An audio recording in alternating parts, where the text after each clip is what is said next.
கர்த்தர் இந்த நாளிலும் நம்மோடு கூட பேசவும் நம்மை நடத்தவும் நமக்கு நடுவில் இருக்கிறார். ஆண்டவர் நம்மோடு கூட இருந்து நம்மை இன்னும் அதிகமாய் அவரோடு நெருங்கி வர வேண்டும் என்று விரும்புகின்றார். ஸ்தோத்திரம் ஆண்டவரே, எங்கள் அருமையான பரிசுத்தமுள்ள பிதாவே, தேவனாகிய கர்த்தர் இந்த நாட்களிலும் எங்களோடு கூட தொடர்ந்து இந்த நாளிலும் எங்களோடு பேசி எங்கள் ஆத்துமாவை இன்னும் அதிகமாய் பலப்படுத்தி இன்னும் நாங்கள் உம்மோடு நெருங்கி வர கர்த்தர் கிருபை செய்வதற்காக ஸ்தோத்திரம். தாழ்த்தி அர்ப்பணிக்கிறோம். மகிமைப்படுங்க, துதிங்க. அந்த மகிமை யாவற்றையும் நாங்கள் உமக்கு செலுத்துகிறோம். இயேசு கிறிஸ்துவின் மூலம் ஜெபிக்கிறோம் நல்ல பிதாவே, ஆமென். இந்த நாளிலும் நம்முடைய தியானத்திற்காக ஆண்டவர் கொடுக்கிற வார்த்தை 1 நாளாகமத்தின் புஸ்தகம் 16வது அதிகாரம் 11வது வசனம். 1 நாளாகமம் 16வது அதிகாரம் 11வது வசனம். கர்த்தரையும் அவர் வல்லமையையும் நாடுங்கள், அவர் வல்லமையையும் நாடுங்கள், அவர் சமூகத்தை நித்தமும் தேடுங்கள், அவர் சமூகத்தை நித்தமும் தேடுங்கள். கர்த்தரையும் அவர் வல்லமையையும் நாடுங்கள்.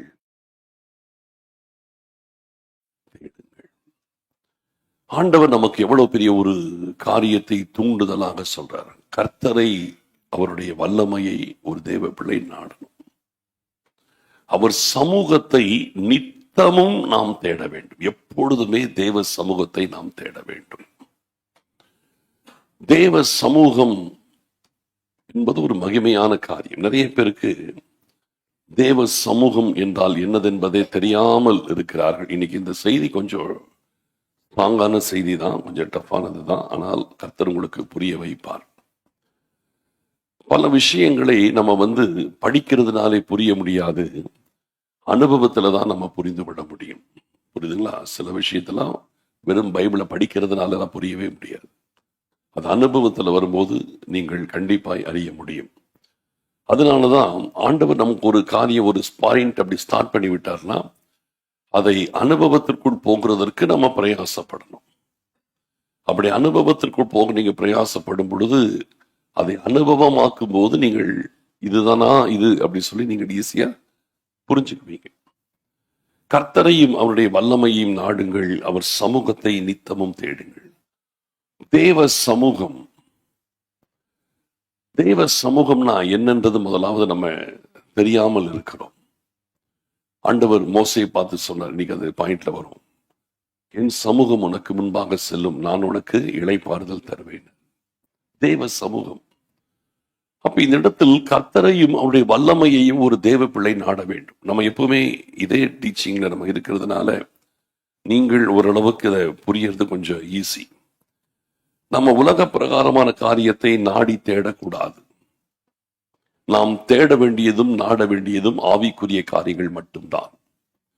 ஆவிக்குரிய காரியங்களிலே நாம் நாடி தேடும் பொழுது உலக காரியங்கள் கண்டிப்பாக தானாகவே நம்முடைய வாழ்க்கையில சேர்ந்து விடும்.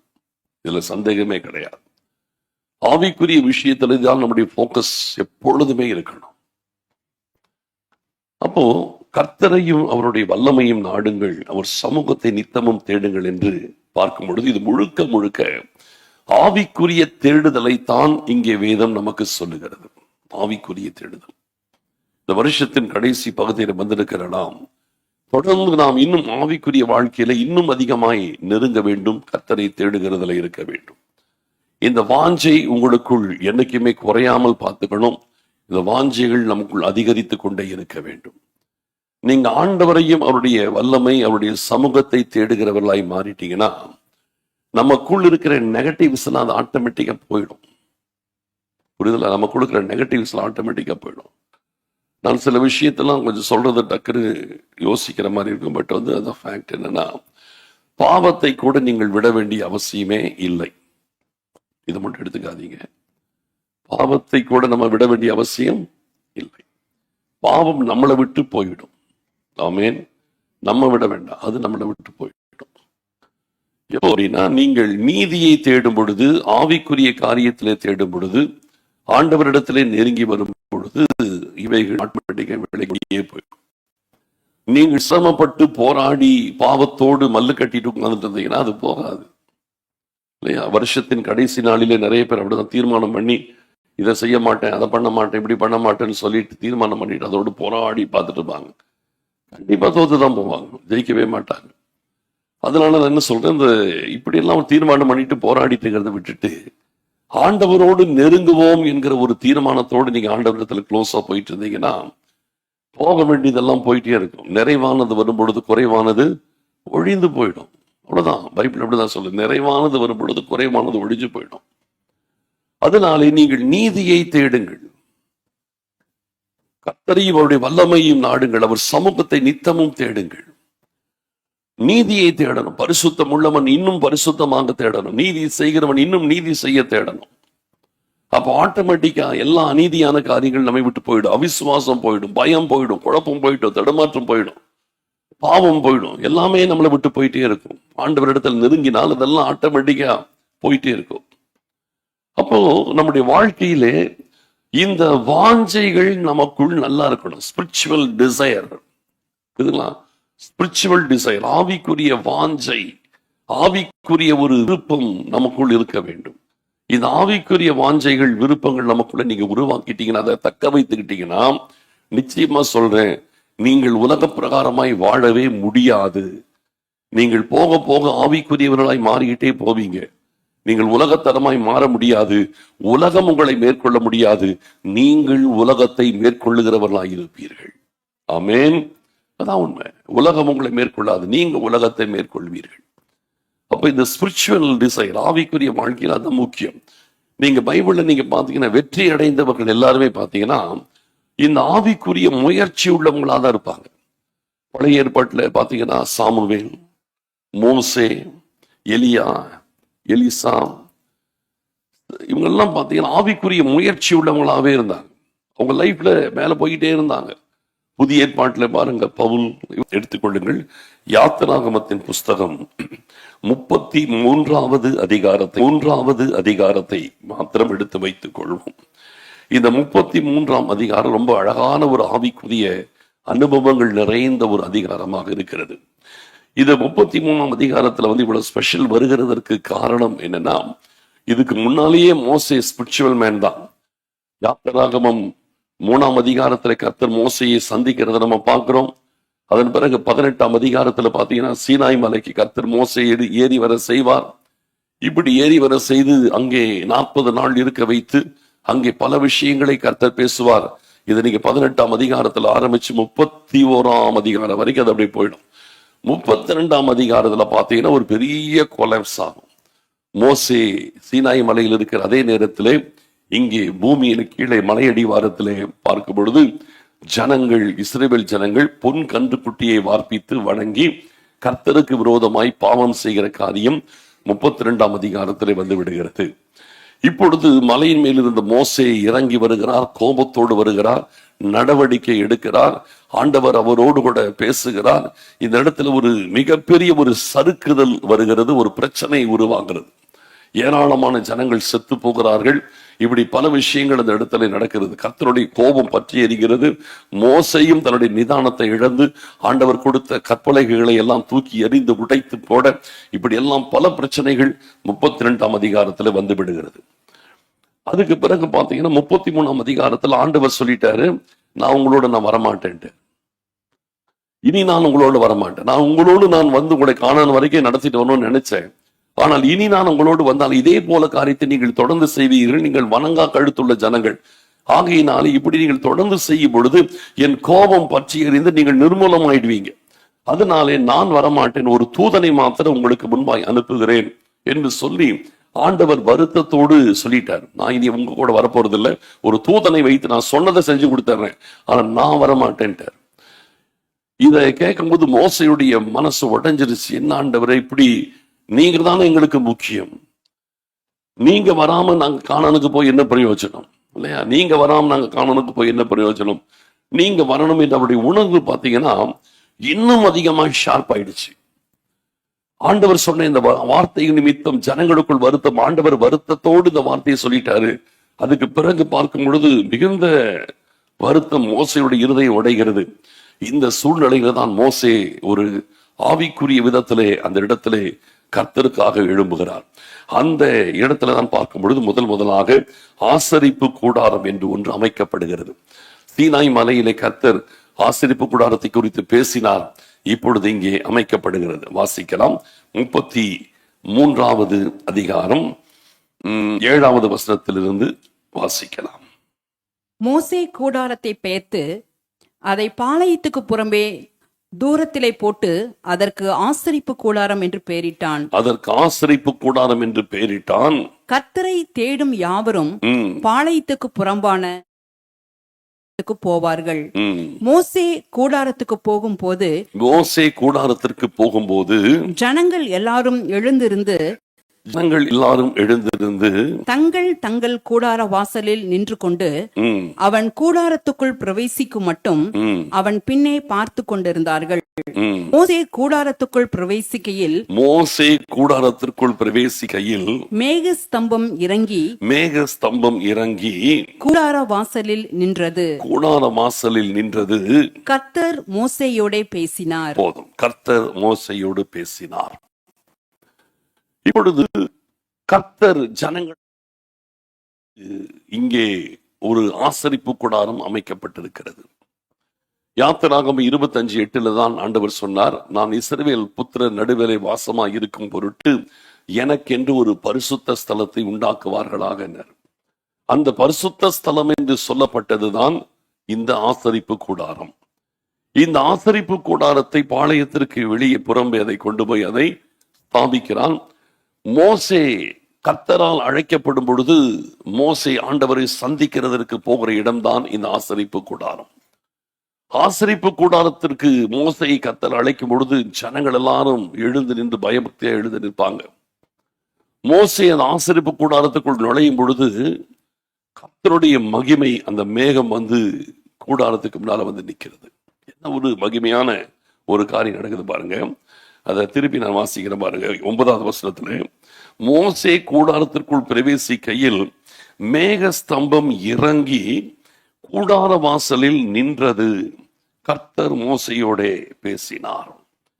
இதுதான் தேவ சமூகம் என்பது. தேவ சமூகம். மோசே ஆசரிப்பு கூடாரத்திற்குள் நுழைகிறான். மேகஸ்தம்பம் வந்து அங்கே இறங்கி நிற்கிறது. ஒரு மனிதன் ஆண்டவரை தேடி வருகிறான். ஆண்டவர் அந்த மனிதனை தேடி வருகிறார். புரியுதுங்களா? என்ன ஒரு அழகான ஒரு காரியம். இவன் ஆண்டவரை தேடி ஆசரிப்பு கூடாரத்துக்கு போகிறான். ஆண்டவர் இவனை தேடி ஆசரிப்பு கூடாரத்தில் வந்து நிற்கிறார். தேவ சமூகம் என்பது ஒரு மகிமையான ஒரு அனுபவம். இன்னைக்கு புறஜாதி ஜனங்கள், இதை நீங்க சிலருக்கு இது வந்து உங்களுக்கு புரியாமல் கொஞ்சம் கஷ்டமா இருக்கும், கொஞ்சம் டஃப்பான விஷயம் தான் நான் பேசுறது. ஆனால் நீங்கள் வாஞ்சிப்பீர்கள் என்றால் நீங்க இதெல்லாம் அனுபவத்துல பார்க்கலாம். நான் இப்ப சொல்றது, இன்னைக்கு நான் சொல்ற விஷயங்கள் வந்து கொஞ்சம் டஃபா தான் இருக்கும். சிலருக்கு வந்து இது என்ன சொல்றாரு அப்படின்னு உங்களுக்கு கண்டிப்பா சிலருக்கு புரியாது, எனக்கே தெரியும். ஆனால் நான் சொல்றது என்னுடைய வேலை, நான் சொல்லிடுறேன். ஆனால் நீங்கள் பிரயாசப்பட்டால் இது என்னன்றது நீங்கள் அனுபவத்துல பார்க்க முடியும். தேவ சமூகம் என்பது தேவ பிள்ளைகளுக்கு என்று இருக்கிற ஒரு மகிமையான ஒரு அனுபவம். இன்னைக்கு உலகத்திலே பல மார்க்கங்களை உடையவர்கள் தங்கள் தெய்வத்தை தேடி போறாங்க.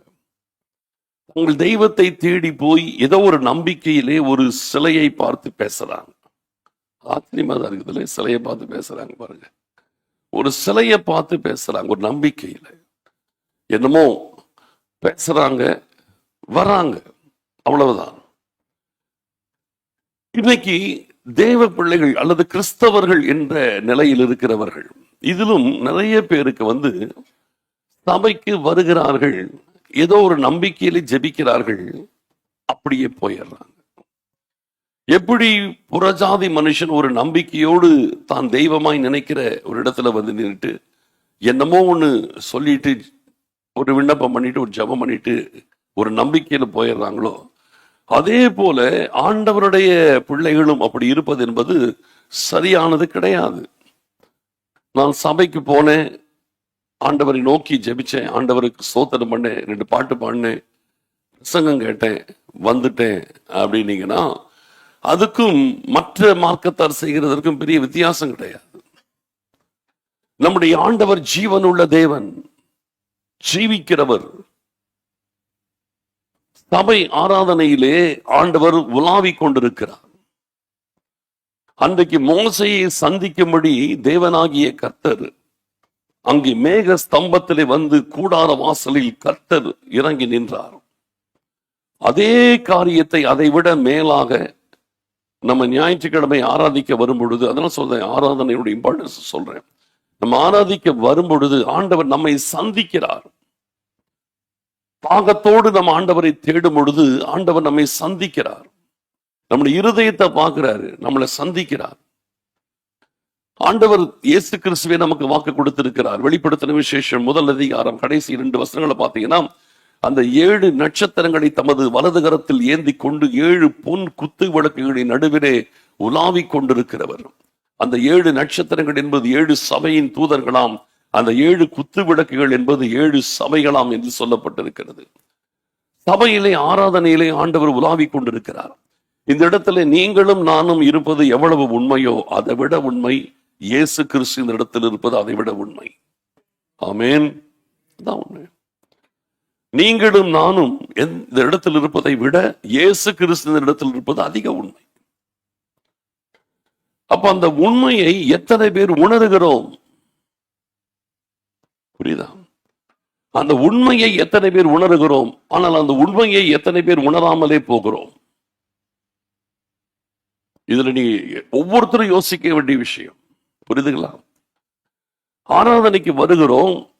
இந்த உண்மையை எத்தனை பேர், வசனத்தை அனுபவமாக எத்தனை பேர் பார்க்கிறோம், அல்லது வசனத்தை சும்மா கேட்டுட்டு எத்தனை பேர் போறோம்? இல்லையா? நான் கேட்கறது ரொம்ப சென்சிட்டிவான கேள்வி இதெல்லாம். வசனத்தை எத்தனை பேர் அனுபவமாய் பார்க்கிறோம், எத்தனை பேர் வசனத்தை கேட்டுட்டு போறோம்? வசனம் கேட்டுக்கொண்டு போகிற விஷயம் அல்ல, அனுபவத்தில் பார்க்கக்கூடிய காரியங்கள். பைபிள் இருக்கிற அத்தனை வசனங்களும் அனுபவத்துக்குரியவைகள். ஆமென். பைபிள் இருக்கிற அத்தனை வசனமும் அனுபவத்துக்குரியவைகள். எதுவுமே கேட்டுட்டு போறது கிடையாது, எதுவுமே ஆறுதல் படுத்துறது கிடையாது, எதுவுமே சும்மா நம்மளை அப்படியே தேத்திட்டு விட்டுறதுக்காக கிடையாது. அத்தனை வசனங்களும் A to Z, ஆதியாகமத்தில் வெளிப்படுத்தல் வரைக்கும் அத்தனை வசனங்களும் அனுபவத்துக்குரியவைகள்.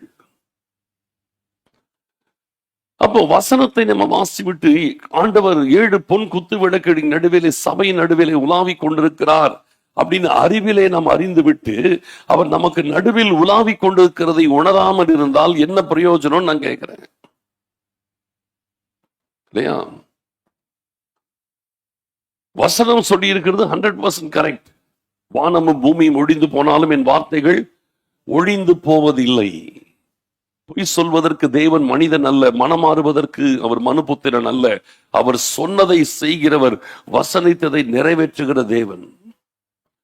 அப்படி இருக்கும் பொழுது அவர் பொன் குத்து விளக்காம் சபையின் நடுவில் உலாவுகிறார் என்றால் நிச்சயம் உலாவுறார். நமக்குள் வாசம் பண்ணுகிறார் என்றால் நிச்சயம் வாசம் பண்றார். அப்ப ஆண்டவரோடு ஒரு லைவ் கான்டாக்ட் நமக்கு சர்வீஸ்ல பார்க்கணும். நீங்கள் ஜெபிக்கும் பொழுது, தனியா ஜெபிக்கும் பொழுது ஆண்டவரோட ஒரு லைவ் கான்டாக்ட் உங்க லைஃப்ல உங்களுக்கு நீங்கள் அனுபவத்துல பார்க்கணும். நம்ம ஏதோ நானும் ஜெபிச்சேன் அப்படின்னு ஜெபிக்கிறதா இருக்கக்கூடாது, நானும் சபைக்கு வந்தேன்னு இருக்கக்கூடாது. ஆண்டவரோடு கூட வேத வசனங்கள், காரியங்கள் நமக்கு அனுபவமா இருக்க வேண்டும். இன்னைக்கு நான் சொல்றேன், இந்த வருஷத்து இந்த கடைசி ஆராதனையில சொல்றேன், பைபிள் வசனத்தை அனுபவமாய் நீங்கள் கொள்ள வேண்டும் என்கிற ஒரு தாகம் உங்களுக்கு வேணும். இதுவரைக்கும் இந்த ஒரு தாகம் இல்லைன்னா இன்னைக்கு நீங்க அதை கிரியேட் பண்ணிக்கங்க. புரியுதா? தேவனுடைய வார்த்தை எனக்கு அனுபவமா இருக்கணும். ஒவ்வொரு வசனத்தையும் படிப்படியாக அனுபவத்துல கொண்டு வரணும். ஒரே நாள் அத்தனை வசனம் அனுபவத்தில் வந்துடும் நான் சொல்ல மாட்டேன்.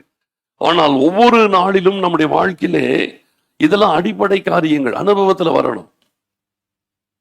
இதுக்குதான் நம்ம சொல்றது, சபைக்கு வரும்பொழுது சும்மா வராதீங்க, ஆயத்தத்தோடு வாருங்கள். இல்லை, ஆயத்தத்தோடு வாங்க. அதுக்குதான் நம்ம ஆயத்த ஜெபம் சனிக்கிழமை வைக்கிறது. ஆயத்தத்தோடு வாங்க. ஆக்சுவலா ஜெபம் வைக்கணும் அவசியம் இல்லை, எப்பவுமே நம்ம ஆயத்தமா இருக்கணும். வேற வழி இல்லாம இதெல்லாம் அப்படி வச்சு பண்ண வேண்டியதா இருக்குது. ஆயத்தத்தோடு இருக்கணும். பாருங்க, அப்படி அதே பேஜ்ல 34ஆம் அதிகாரத்துல முதல் 2 வசனங்களை வாசிக்கலாம். கர்த்தர் மோசேயை நோக்கி, கர்த்தர் மோசேயை நோக்கி, முந்தின கற்பலகைகளுக்கு ஒத்த 2 கற்பலகைகளை இழைத்துக்கொள். நீ உடைத்து போட்ட முந்தின பலகைகளில் இருந்த வார்த்தைகளை அவைகளில் எழுதுவேன். விடியற் காலத்தில் நீ ஆயத்தமாகி சீனாய் மலையில் ஏறி அங்கே மலையின் உச்சியில் காலமே என் சமூகத்தில் வந்து நில். எப்படி கூப்பிடுறாரு பாருங்க. ஆண்டவரை சந்திக்க வரும்போது இப்படிதான் வரணும். என்ன தெளிவாக்கி நான் கொடுக்கிறார் பாருங்க. விடியற் காலத்திலே நீ ஆயத்தமாகணும். சபைக்கு வர்றதுன்னா சும்மா அப்படி வந்து கடைக்கு போற மாதிரி வந்துட்டு போக கூடாது. விடியற் காலத்திலே நீ ஆயத்தமாகணும். சீனாய் மலையில ஏறணும். அங்கே மலையின் உச்சியில் காலமே என் சமூகத்தில் வந்து நில். விடியறதுக்கு முன்னால் நீங்க வந்து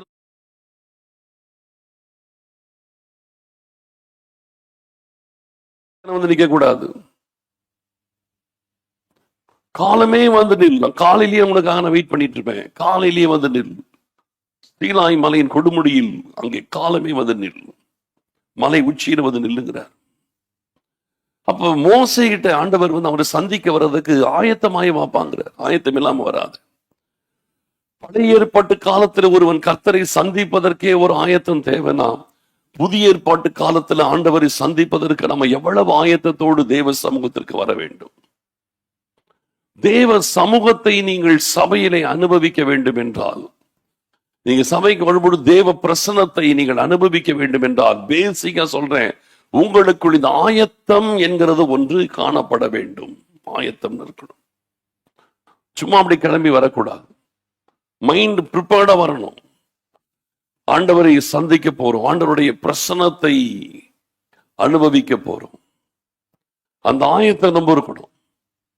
அந்த ஆயத்தை தான் உங்க லைஃப்ல வந்து ஒரு சபை ஆராதனை மட்டுமல்ல, உங்களுக்கு தனிப்பட்ட ஒரு ஜெப நேரம், ஒரு அரை மணி நேரம் நீங்க ஜெபிக்கிறீங்கன்னா, அந்த அரை மணி நேரம் உங்களுக்கு ஒரு ஆசீர்வாதமான தேவ சமூகத்திற்குரிய நேரமா இருக்கணும்னா, உங்க மைண்ட் கரெக்டா இருந்துச்சுன்னா அந்த ½ அன் அவர் உங்களுக்கு பிளஸ்ஸிங்கா இருக்கும். உங்க மைண்ட் வந்து அதுக்கு ப்ரிப்பேர்டா இல்லைன்னா, நீங்க ½ அன் அவர் என்ன எத்தனை மணி நேரம் செலவு பண்ணாலும் உங்களுக்கு அதனுடைய பிளஸ்ஸிங் நீங்க பார்க்க முடியாது. ஆண்டவருடைய சமூகத்தை நீங்கள் உணர முடியாது. மைண்ட் ரொம்ப முக்கியம். ஆயத்தத்தோடு ஆண்டவரை சந்திக்க போறேன். ஆண்டவரின் கூட இருக்கிறார். ஆண்டவரின் கூட இருக்கிறார். ஆண்டவரை நான் சந்திக்கிறேன். ஆண்டவரை துதிக்கிறேன். ஆண்டவரை ஆராதிக்க போறேன். இன்னைக்கு ஆண்டவருடைய பிரசன்னத்திலே நான் இருக்க போறேன். ஆண்டவர் என்னோடு கூட இடைப்பட போறேன். அந்த ஒரு வாஞ்சை, அந்த தாகம், அந்த ஆயத்தம் மைண்ட்ல இருந்து ஆரம்பிக்கணும். நம்முடைய இருதயத்திலிருந்து ஆரம்பிக்கணும். அப்ப மோசே இந்த இடத்துல ஆசரிப்பு கூடாரத்துக்குள்ள நுழையும் பொழுது கர்த்தருடைய மேகம், அந்த மேகஸ்தம்பம் இறங்கி வந்து ஆசரிப்பு கூடாரத்தில் நின்றது என்றால் அதற்கு காரணம் மோசே ஆயத்தத்தோடு ஆண்டவரை சந்திக்க வராரு. ஆயத்தத்தோடு வருகிற மோசே சந்திக்க ஆண்டவரும் இறங்கி வருகிறார். அப்ப இந்த நாட்களில் நான் சொல்ற ஒரு காரியம், கர்த்தரையும் அவருடைய வல்லமையும் நாடுங்கள். அவர் சமூகத்தை நீங்க நித்தமும் தேட வேண்டும். தேவ சமூகத்தை தேடணும். நம்ம புறஜாதியாரை போல நம்ம கிறிஸ்தவை தேடுகிற விஷயம் இருக்கக்கூடாது. லைவ் கான்டாக்ட் நமக்கு இருக்கணும். ஆண்டவருடைய சமூகம், அவருடைய பிரசனம் என்பதை நீங்கள் என்னது என்பதை உணரணும்னா, பேசிக்கா தாகம் உள்ளவர்களாய் ஆண்டவருடைய சமூகத்தில் ஒரு எதிர்பார்ப்போடு நீங்க வரணும். தனி ஜெபமா இருக்கட்டும், சபை ஆராதனையா இருக்கட்டும், அப்படி நீங்கள் ஆயத்தத்தோடு ஒப்பு கொடுத்து நீங்க அப்படி வருவீங்கள் என்றால், நிச்சயம் சொல்றேன், இந்த இடத்துல வரும் பொழுது கர்த்தர் உங்களோடு இடைப்படுகிறதை உங்களால் உணர முடியும். இங்க வரும்போதே ஆண்டவர் உங்களோடு இடைப்படுகிறதை உணர முடியும். ஆராதனையில் ஆண்டவர் உங்களோடு பேசுகிறதை நீங்கள் உணர முடியும். ஆண்டவர் உங்களை உணர்த்துகிறதை உங்களால் உணர முடியும். ஆண்டவர் உங்களை உற்சாகப்படுத்துகிறதை நீங்கள் உணர முடியும். ஆண்டவர் உங்கள் கேள்விகளுக்கு பதில் சொல்லுகிறதை நீங்கள் உணர முடியும். அதெல்லாம் முடியும். அதெல்லாம் நடக்கும். அப்ப இந்த நாட்களிலே இதெல்லாம் ரொம்ப ரொம்ப ரொம்ப முக்கியம். நம்முடைய வாழ்க்கையில் ஆண்டவரை தேடுகிற விஷயத்தில் ஒரு ஆயத்தம் நமக்கு என்னைக்குமே அவசியம். அப்ப மோசே ஆயத்தத்தோடு இங்கே ஆசரிப்பு கூடாரத்திட்ட வராரு. வரும் பொழுது கர்த்தருடைய பிரசன்னம், அங்க மேக ஸ்தம்பம் இறங்கி வந்து நின்றது மாத்திரமல்ல, அங்கே கர்த்தர் மோசேயோடே பேசினார். 9ஆம் வசனத்தின் முடிவில் பார்க்கும்போது அங்கே கர்த்தர் மோசேயோடே பேசினார். தேவ சமூகம், சபை ஆராதனை என்பது அல்லது நீங்க தனி ஜெபம் என்பது, நான் சொல்றேன், ஆண்டவர் உங்களோடு பேசுகிற ஒரு இடம். புரியுதா? சர்ச்ன்றது ஆண்டவர் உங்களோடு பேசுகிற ஒரு இடம். இதெல்லாம் நீங்க சென்சிட்டிவா புரிஞ்சுங்க. சபை என்பது ஆண்டவர் உங்களோடு பேசுகிற ஒரு இடம். தனி ஜெபம் என்பது சொல்ற ஆண்டவர் உங்களோடு பேசுகிற ஒரு இடம். நம்ம வந்தோம், அட்டன் பண்ணோம், போனோம், அதுக்கு சபை கிடையாது. புரியுதா? நானும் இன்னைக்கு உட்கார்ந்தேன், ஜெபிச்சேன், எழுந்திரிச்சிட்டேன், அது ஜெபம் கிடையாது. ஆண்டவர் நம்மோடு பேசுகிற ஒரு இடம். தேவ சமூகம்னு ஒண்ணு இருக்குதுன்னா அந்த சமூகத்திலிருந்து ஆண்டவர் பேசுவது என்பது உண்மை. ஆண்டவர் இருக்கிறார் என்றால் அவர் சும்மா இருக்க மாட்டார், பேசுவார். நீங்க பைபிள் ஃபுல்லா பாருங்க, எங்கெல்லாம் ஆண்டவர் இருக்கிறாங்களோ ஆண்டவர் பேசாம இருக்கவே மாட்டார். அது பழைய ஏற்பாடா இருக்கட்டும், புதிய ஏற்பாடா இருக்கட்டும், ஆண்டவர் எங்க இருக்கிறார் அங்க பேசுவார். இது மோசேட்ட பாருங்க, படிக்க வேண்டாம், யாத்திராகமம் 3ஆம் அதிகாரத்துல முள்ளு செடியில கர்த்தர் இறங்குறார், அக்கினியாய் பற்றி எரிகிறது. அவன் பாட்டுக்கு ஆண்டு மேய்ச்சிட்டு வரான். அந்த ஃபர்ஸ்ட் என்கவுண்டர் அதுதான் மோசேக்கு. முட்செடி பற்றி எரிகிறது, அந்த அதிசய காட்சியை பார்ப்பேன் என்று கிட்ட போறான். மோசே மோசேங்கிறார், நீ கிட்ட வராத, உன் கால்கள் இருக்கிற பாதரட்சை கழற்றி போடு, நீ நிற்கிற இடம் பரிசுத்த பூமிங்கிறார். அவன் கிட்ட போறான், ஆண்டவர் அவரோடு கூட பேச ஆரம்பிக்கிறார். தேவ சமூகம் இருக்கிற இடத்தில் தேவ சத்தம் உண்டு. ஆமேன். சபை ஆராதனுடைய சென்சிட்டிவை நான் உங்களுக்கு புரிஞ்சுக்க வைக்கிறேன். இது கொஞ்சம் ரொம்ப சென்சிட்டிவான செய்தி. இதை ஒரு தடவை கேட்டீங்கன்னா உங்களுக்கு கொஞ்சம் கஷ்டம். திருப்பி திருப்பி 4 தடவை கேளுங்க. அடுத்தது இன்னைக்கு என்ன கேட்குறீங்களோ அதை அனுபவத்துல வாஞ்சிங்க, உங்களுக்கு நடக்கும். கேட்டா மட்டும் போதாது, நீங்க அதை வாஞ்சித்தீங்கன்னா உங்களுக்கு இது நடக்கும். இல்லைன்னா வாஞ்சிக்கலன்னா இது உங்களுக்கு எதுவுமே நடக்காது. அதையும் நான் சொல்றேன். இதுல இந்த பெரும் காரியங்கள் என் சொந்த அனுபவத்தை கலந்துதான் நான் பேசிட்டு இருக்கிறேன். சபை ஆராதனை என்பதோ அல்லது தனி ஜெபம் என்பதோ, நான் சொல்றேன், அவருடைய பிரசன்னம் மட்டும் கிடையாது, ஆண்டவருடைய சமூகம் மட்டும் கிடையாது, அதுல ஆண்டவருடைய சத்தம் இருக்கும். ஆண்டவருடைய சத்தம் இருக்கும். கர்த்தர் உங்களோடு பேசுகிற ஒரு இடம் ஆராதனை. கர்த்தர் உங்களோடு கூட இடைப்படுகிற ஒரு இடம் ஆராதனை. கர்த்தர் உங்களோடு இடைப்படுகிற ஒரு இடம் உங்கள் தனி ஜெப நேரம். கர்த்தர் உங்களோடு இடைப்படுகிற இடம் நீங்கள் வேதத்தை வாசிக்கிற நேரம். கர்த்தருடைய சத்தம் உங்களுக்கு வரணும். ஆண்டவருடைய சமூகம் இருக்கிறது என்றால் ஆண்டவருடைய சத்தமும் அங்கே கண்டிப்பா இருக்கும். ஆமேன். நல்லா புரியணும். இதெல்லாம் பிரிக்கவே முடியாது. ஆண்டவருடைய சமூகத்தையும் ஆண்டவருடைய சத்தத்தையும் பிரிக்கவே முடியாது. ஆண்டவருடைய சமூகம் இருக்கிறது என்றால் ஆண்டவருடைய சத்தம் கண்டிப்பா அங்க இருக்கிறது. ரெண்டும் பிரிக்கவே முடியாது. ஆண்டவருடைய சமூகத்தையும் ஆண்டவருடைய சத்தத்தையும் பிரிக்கவே முடியாது. நான் பெரும்பாலும் நான் எடுக்கிற செய்திகள் ஜெப நேரத்திலே ஆண்டவர் எனக்கு கொடுக்கிறதாவே இருக்கும். பெரும்பாலான செய்திகள் அப்படி இருக்கும். சில நான் ஜெபிக்காம இருக்கும், அப்ப மற்றதெல்லாம் நீங்க எடுக்கிறீங்களா? கிடையாது, அப்படி கிடையாது.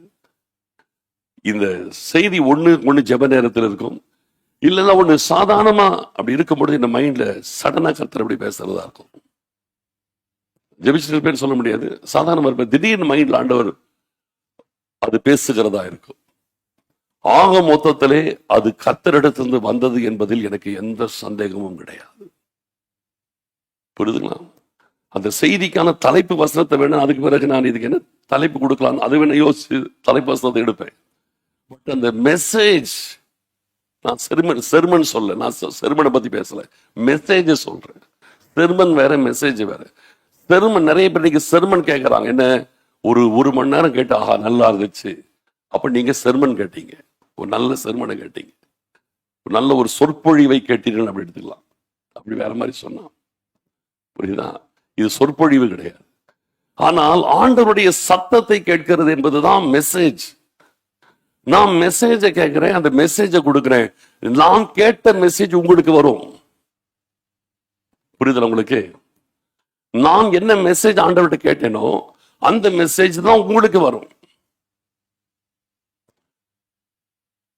அன்னைக்கு எலியாசர் ஜெபிச்சார், ஆண்டவரே தண்ணீர் முள்ள வருகிற பெண்ணிடத்துல நான் கேட்பேன், தாகத்துக்கு தண்ணி தான் கேட்பேன், உனக்கும் வார்ப்பேன் உன் ஒட்டகங்களுக்கும் வார்ப்பேன் என்று சொல்லுகிற பெண் எவளோ அவளே நீ தெரிந்து கொள்ளப்பட்ட பெண். அதுதான் எனக்கும் வார்ப்பார் ஒட்டகங்களுக்கும் வார்ப்பார். புரியுதா? இங்க வந்து அங்க போகும். அப்ப எனக்கு கர்த்தர் வந்து நான் எவ்வளவு ஒரு இதெல்லாம் எனக்கு உணர்ந்திருக்கிறதுனால சொல்றேன், நான் எவ்வளவு பெரிய ஒரு உத்தரவாதத்தில் இருக்கிறேன் என்பது எனக்கு தெரியும். உங்களோடு கர்த்தர் பேச வேண்டும் என்கிறதற்கு நான் உத்தரவாதி. உங்களோடு கர்த்தர் பேசலைன்னா நான் தவறு செய்கிறேன் என்று எனக்கு தெரியும். நான் தவறுகிறேன், குறைகிறேன் எனக்கு தெரியும். அப்போ உங்களோடு கர்த்தர் பேசணும்னா நான் மேலிருந்து தான் வாங்கணும். நான் மேலிருந்து வந்தாதான் உங்களுக்கு வந்து சேரும், ஆண்டு உங்களோட பேச முடியும். நான் ஏதோ புக்கை பரட்டி பேசணும் பண்ணேன்னாக்க உங்களுக்கு கர்த்தர் பேசவே முடியாது. புரியுதா? அது எனக்கு நல்லா தெரியும். நான் ஒரு புக்கை பரட்டி பிரசங்கம் பண்ணா அது உங்களுக்கு வரவே வராது. எனக்கு மேலிருந்து வந்தாதான் உங்களுக்கு அது இப்படி பிராஸ் ஆகும். அதான் உண்மை. ஆண்டவர் உங்களோடு பேசுவதற்கு ஆண்டவர் அதை கொடுக்கிறார், அதை கொடுக்க வைக்கிறார், அவ்வளவுதான். பெரும்பாலான செய்திகள் வந்து ஜெபிக்கிற நேரத்துல வரும். நல்ல அந்நிய பாஷைகளை பேசி அவருடைய இப்போ காலையில் எடுத்துட்டீங்கன்னா, இப்போ காலையில் நம்ம டெய்லி 5:30 to 6:30 நடத்துறோம். நான் ஒரு நாளும் பிரசங்கத்தை ப்ரிப்பேர் பண்ணிட்டே வந்து உட்கார மாட்டேன். ஆனா நிறைய பேருக்கு அது ரீச் ஆகுது. அன்னைக்கு ஒரு பிரதர் ரெகுலரா வர்றவர், ரெட்ரிக், நீங்க பாத்தீங்கன்னா கமெண்ட்ல வரும், டெய்லி வருவார், யூடியூப்ல வருவார். அவர் எனக்கு ரொம்ப வருஷமா தெரிஞ்ச ஒரு பிரதர். அவர் ஒரு சிஎஸ்ஐ சர்ச்சில் ரொம்ப ஒரு ப்ராமினன்ட் பிளேஸ்ல இருக்கிறவர், செங்கல்பேட்டில். அவர் அதை கட் பண்ணி எடுத்து அவங்க சர்ச் மெம்பர்ஸுக்கு அதை போட்டு காட்டுறாரு. அது சிஎஸ்சி சர்ச் மெம்பர்ஸுக்கு இதை கட் பண்ணி அதனால கட் பண்ணி போட சொல்லிட்டேன். கட் பண்ணி வர்றதை வந்து எடுத்து சபையாருக்கு போட்டு காட்டுறாரு, இது கேளுங்க. அப்போ இந்த செய்தி நான் என்னைக்குமே நான் ப்ரிப்பேர் பண்ணிட்டு வர்றதே கிடையாது. உட்கார்ந்து அந்நிய பாஷைகளை பேசுறோம், துதிச்சு சடனா அப்படியே வரும், ஒரு காரியம் வரும். வந்ததை அப்படியே எடுத்து பேசுகிறது தான் காரியமே தவிர, மற்றபடி செய்தி என்பது ஆண்டவருடைய சமூகத்திலே ப்ரிப்பேர் பண்ணி வருகிறதே கிடையாது. எதுவுமே ப்ரிப்பரேஷன் கிடையாது. ஆண்டவர் கொடுப்பதுதான் காரியம். அதை கொடுப்பதுதான் தெய்வ சமூகத்திலே ஜனங்களை அது சந்திக்குமே தவிர, மற்றபடி நம்முடைய வாழ்க்கையிலே ஆண்டவருடைய சத்தம் தான் நம்முடைய வாழ்க்கையை மாற்றும். சரியா? ஆண்டவருடைய சத்தம் தான் நம்முடைய வாழ்க்கையை மாற்றும். அப்ப நீங்க வந்து நீங்களும் சொல்றேன், நீங்க நல்ல ஆவியில் நிறைந்து ஜெபிக்க, அதுக்கு தான் அபிஷேகம் பெறணும். ஆவியிலே நிறைந்து ஜெபிக்கிறவர்களா இருந்தீங்கன்னா கர்த்தர் உங்களோடு பேசுகிறதை உணர முடியும், லைஃப்ல பேசுறதை உணர முடியும்.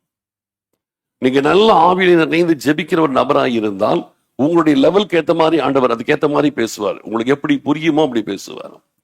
ஒருவேளை நீங்க இப்ப எனக்கு அது ஈஸியா கிடைக்கும், அப்படி பேசும்போதே கிடைக்கும். உங்களுக்கு ஒருவேளை அதை சென்ஸ் பண்றக்கூடிய இன்னும் அந்த பக்குவம் கிடைக்கலன்னா உங்களுக்கு ஒருவேளை சொப்பனத்துல பேசுவார். திடீர்னு அன்னைக்கு ராத்திரி கனவே வரும்.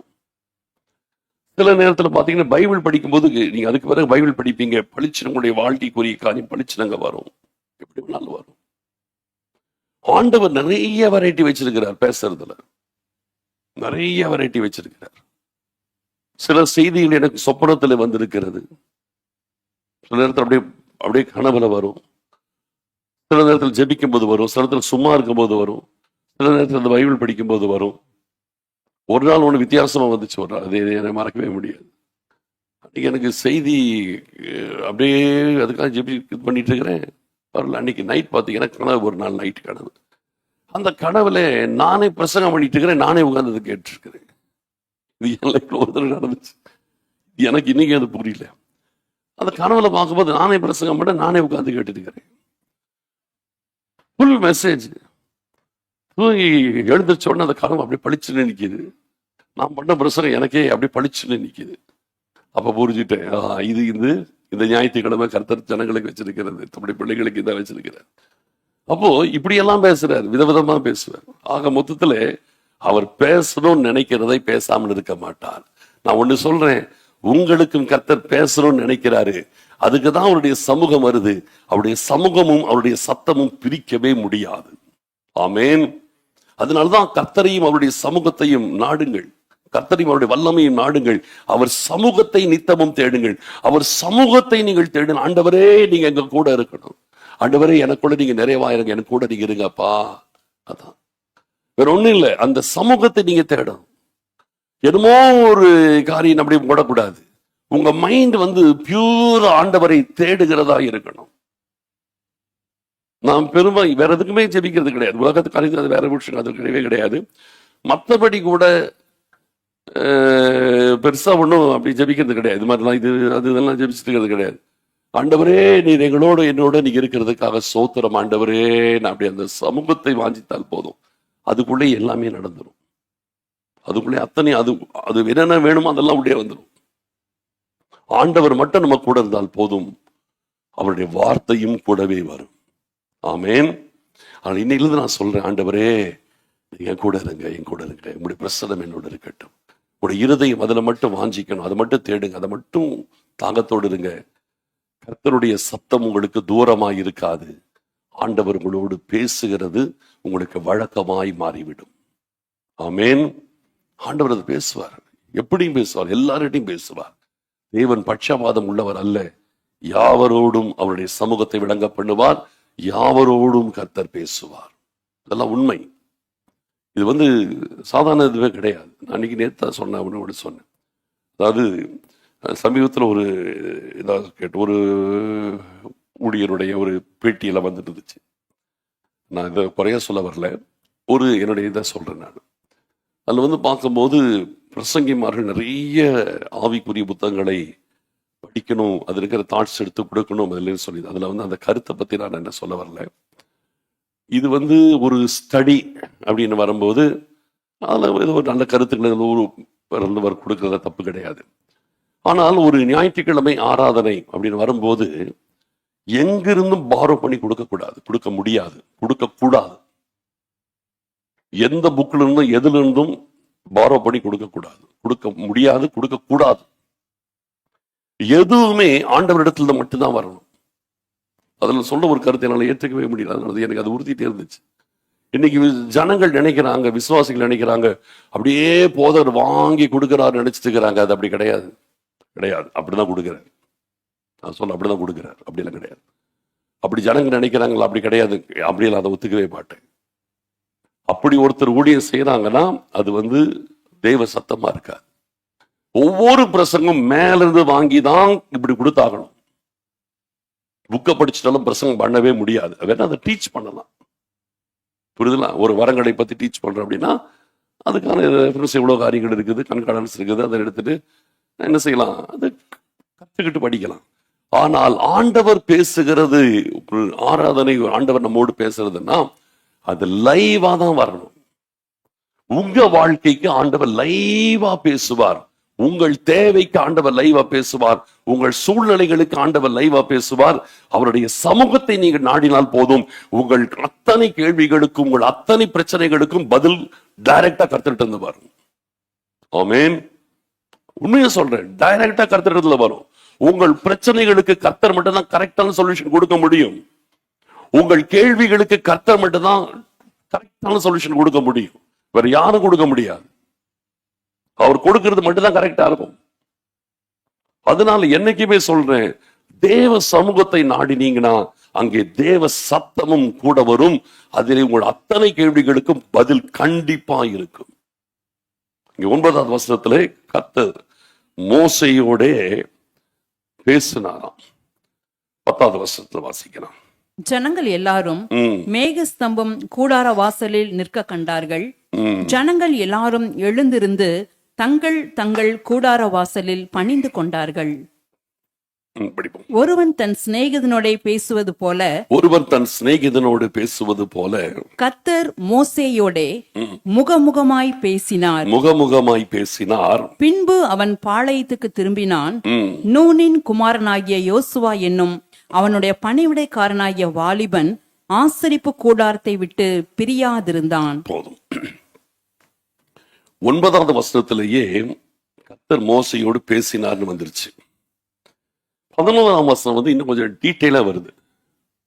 ஒருவன் தன் சிநேகிதனோட பேசுவது போல கர்த்தர் மோசையோட முகமுகமாய் பேசினார்.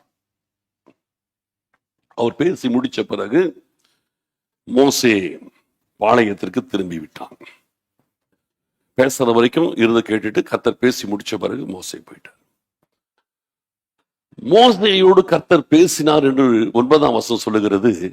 ஒரு சிநேகிதனோடு பேசுவது போல கர்த்தர் முகமுகமாய் பேசினார் என்று 11ஆம் வசனம் சொல்லுது. அப்ப இதுல டிஃபரன்ஸ் இருக்கு.